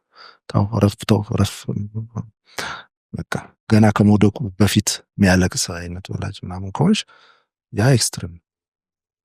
ግን ደግሞ አባንደን አድርጎ ደግሞ ኔግሌክት አድርጎ ሰው በሌለበት ዝም ብሎ ዘግቶ የሚሄድም ዝም ብሎ ቴሌቪዥን ከፍቶ የሚጠፋም ወላጅ ከሆነ ደግሞ ያም ኤክስትሪም። እነዚህ ሁለቱ ባላንስ መሆን አለባቸው።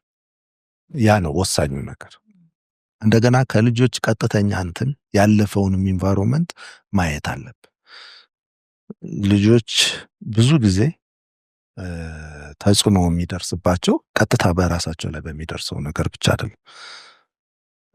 የቤቱ አውድ ውስጥ ለምሳሌ የወላጆች ስምምነት አለመኖር፣ ጠብ፣ ጩኸት ምናምን ሊሆኑ ይችላል አፌክት የሚያደርጋቸው፣ ወይም ሌሎች የቤተሰብ አባላት የሚያደርሱት ነገር ማለት ነው።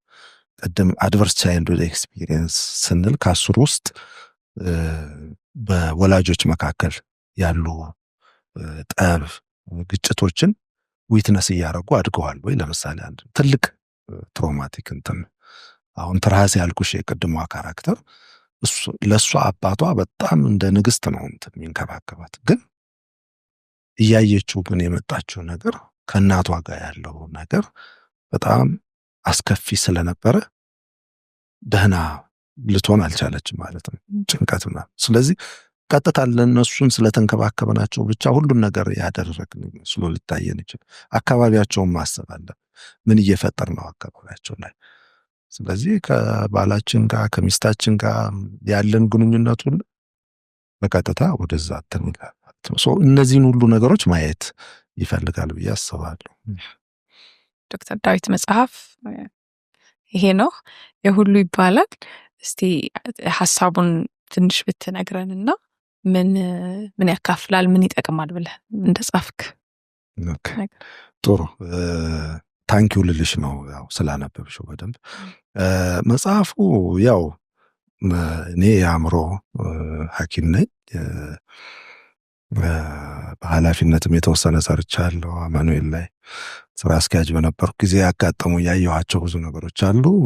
በሙያዬም ወደ 14 ዓመት ሊሆነኝ ነው እንደ አእምሮ ሐኪም ሳገለግልና እነሱ ያሳድሩብኝን ተጽዕኖ እንደው ለማህበረሰብም ለማካፈል አንድም ለራሴ ስል ነው የጻፍኩት። መውጫ መንገድ ይፈልጋል። ብዙ ነገር ውስጥሽ ስሜቶች ይኖራሉ። እስካሁን ያወራነው ነገር ሁሉ በአሉታዊም በአዎንታዊም መልኩ ወጣ ገባ ስሜት ይፈጠራልና አንዳንዴ ማስወጣቱ ጥሩ ነው። እንትንና የተወሰነ ፍቅር አለኝ፣ ፍላጎት አለኝ፣ የተወሰነ ዝንባሌ አለኝ ከስነ ጽሁፍ ጋር የተሳሰረ ነገር። ስለዚህ ልሞክር በሚል እንትን ያልኩት ነው። በልብ ወለድ መልክ የተጻፈ ቢሆንም የኔ የህይወት ልምድ ያየሁት ሁኔታ ተጽዕኖ ይታይበታል ብዬ አስባለሁ።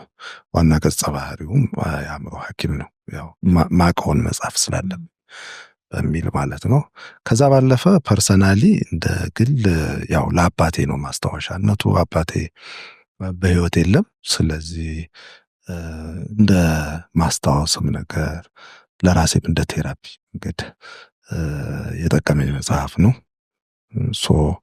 ማስታወሻነቱን ለአባቴ ያደረኩት ለዛ ነው። በከፊል ደግሞ ከሱ የልጅነት ታሪክ የተወሰነው አጽመ ታሪክ የሚባለው የወሰድኩት ፓርት አለ። የልጅነት የዋና ገጸ ባህሪው የልጅነት ህይወት የአባቴን እንዲመስል ያደረኩበት ከነቦታው ከነምኑ ከዛ አንጻር ነውና ያ ስለዚህ ያው ታሪኮች አሉት። የስነ ልቦና የስነ አእምሮ ሕክምናውን ሂደት ምናምን ለማየት ምናልባት የተወሰነ እንትን ይሰጣል ብዬ አስባለሁ። ፍንጭ ይሰጣል ብዬ አስባለሁ። ለእንግዲህ ተመልካቾቻችን ቢያነቡ ጥሩ ነው ብዬ እላለሁ። አሁን ያነሳናቸውን ሀሳቦች ምናልባት ቲዮሪ ሲሆን ትንሽ ይከብዳል እና እንዲህ በታሪክ ስታገኘው ግን ቀለል ስለሚል ምናልባት አያይዘን ጽሁፍ እንደ አንድ የቴራፒ መንገድ መሆን ይችላል ወይ?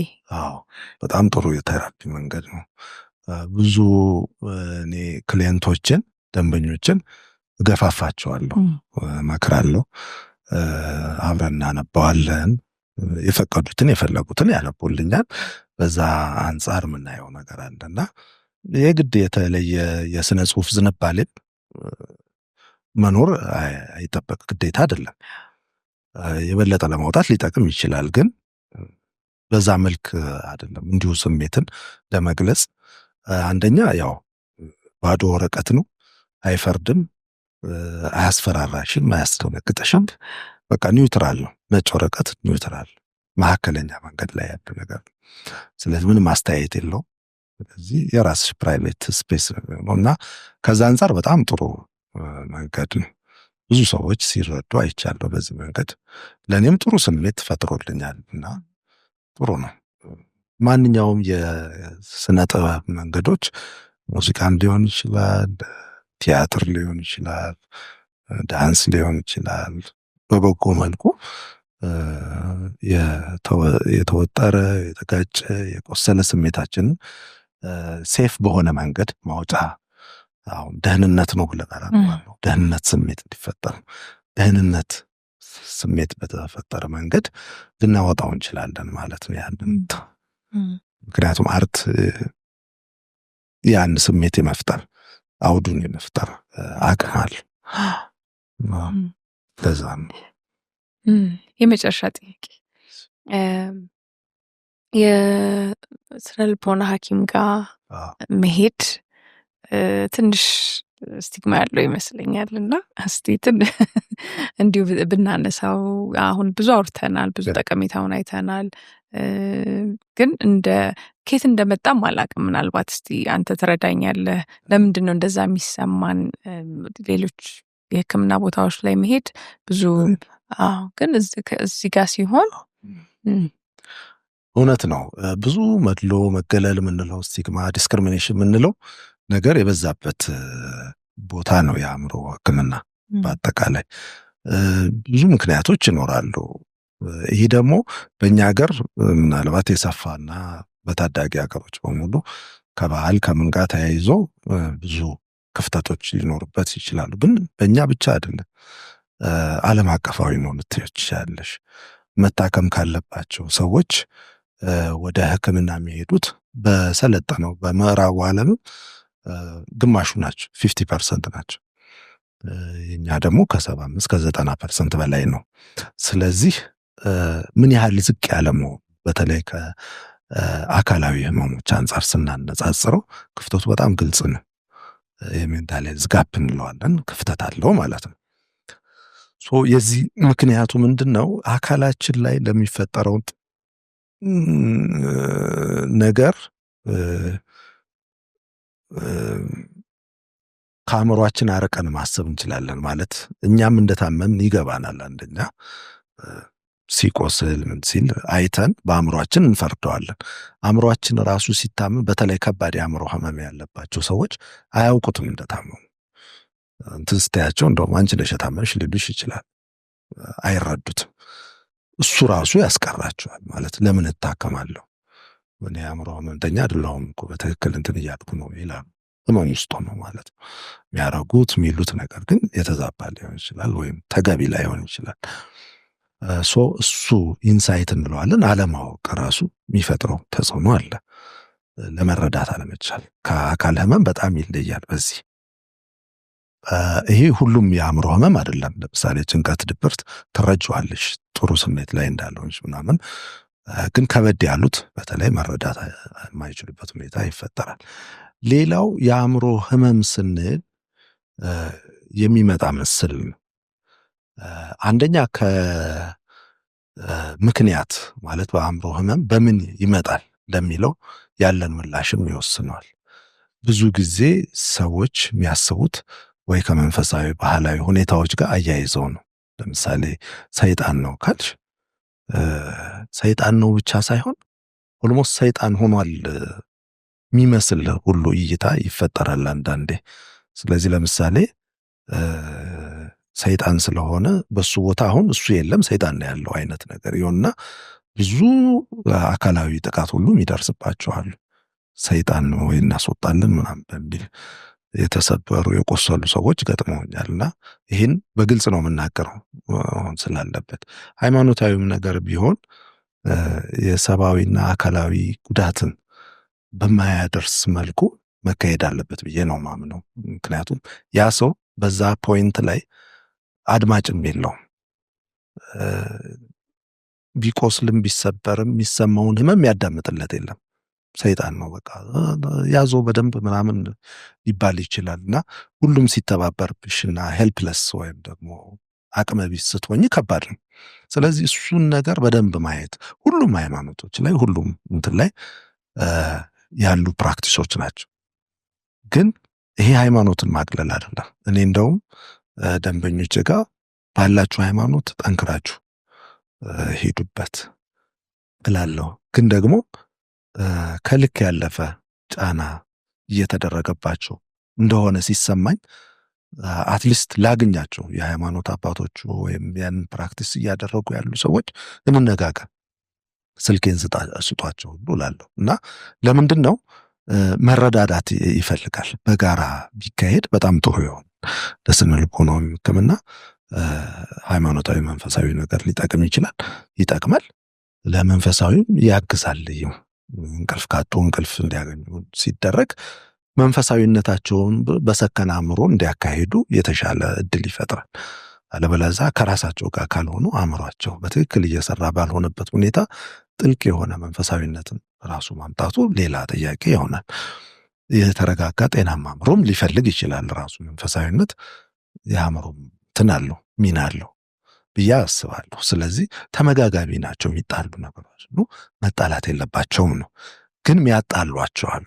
በዚህ የተነሳ አሁን ለምሳሌ ሲደበደቡ ማይሰማቸው ይመስላቸው አንዳንድ እንትኖች ላይ እንደው አሁን ቡዳ ነው ተብሎ በሳት ቢጠበስ እሱ ላይ ሳይሆን ቡዳው ላይ ነው ለምጦ የሚወጣ እስከሚል ነገር በጣም የራቀ ነገር እና ተጠብሰው የሚመጡ ሰዎች ያጋጥሙሻል።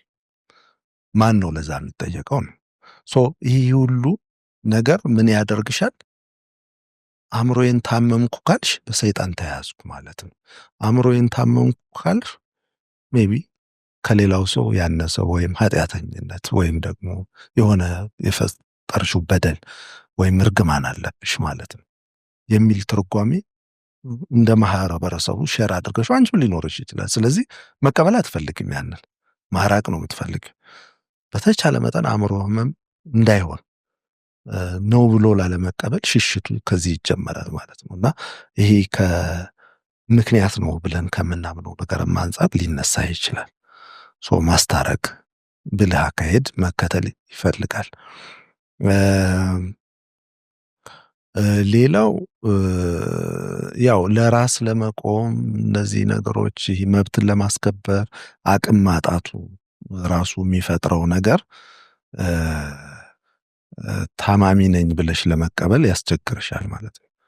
ምክንያቱም ታማሚ ነኝ ካልኩ እኮ እኩል አድርገው አያዩኝም፣ ከሰዎች ዝቅ አድርገው ያዩኛል። እየተረዳሹ ራሱ ወይ ተደብቀሽ መሄድ አለብሽ ማለት ነው። እና ብዙ መንስኤዎች ይኖሩታል። በአጠቃላይ ግን አሉታዊ የሆኑ አመለካከቶች ናቸው በሙሉ ምክንያት የሚሆኑት ለመገለሉ። በጣም እናመሰግናለን። እኔም አመሰግናለሁ። ታንኪዩ። ብዙ ተምረናል። ያው ብዙ ጥያቄ ይኖራቸዋል ተመልካቾቻችን። እሱን ይዘን ደግሞ በሌላ ጊዜ እንገናኛለን ብዬ ተስፋ አደርጋለሁ።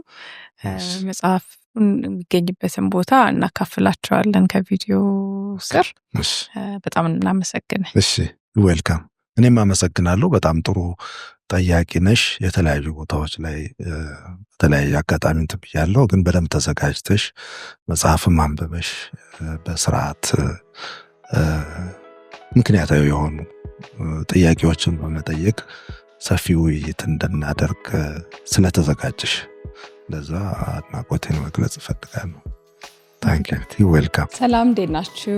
የግሬትነስ ሾው ከተለያዩ እንግዶቹ ጋር አብሯችሁ ላለፉት 11 ዓመት ቆይቷል። የተለያዩ ሀሳቦችን፣ እውቀቶችን፣ ልምዶችን፣ ትምህርቶችን የምንማርበት ዝግጅት ነው።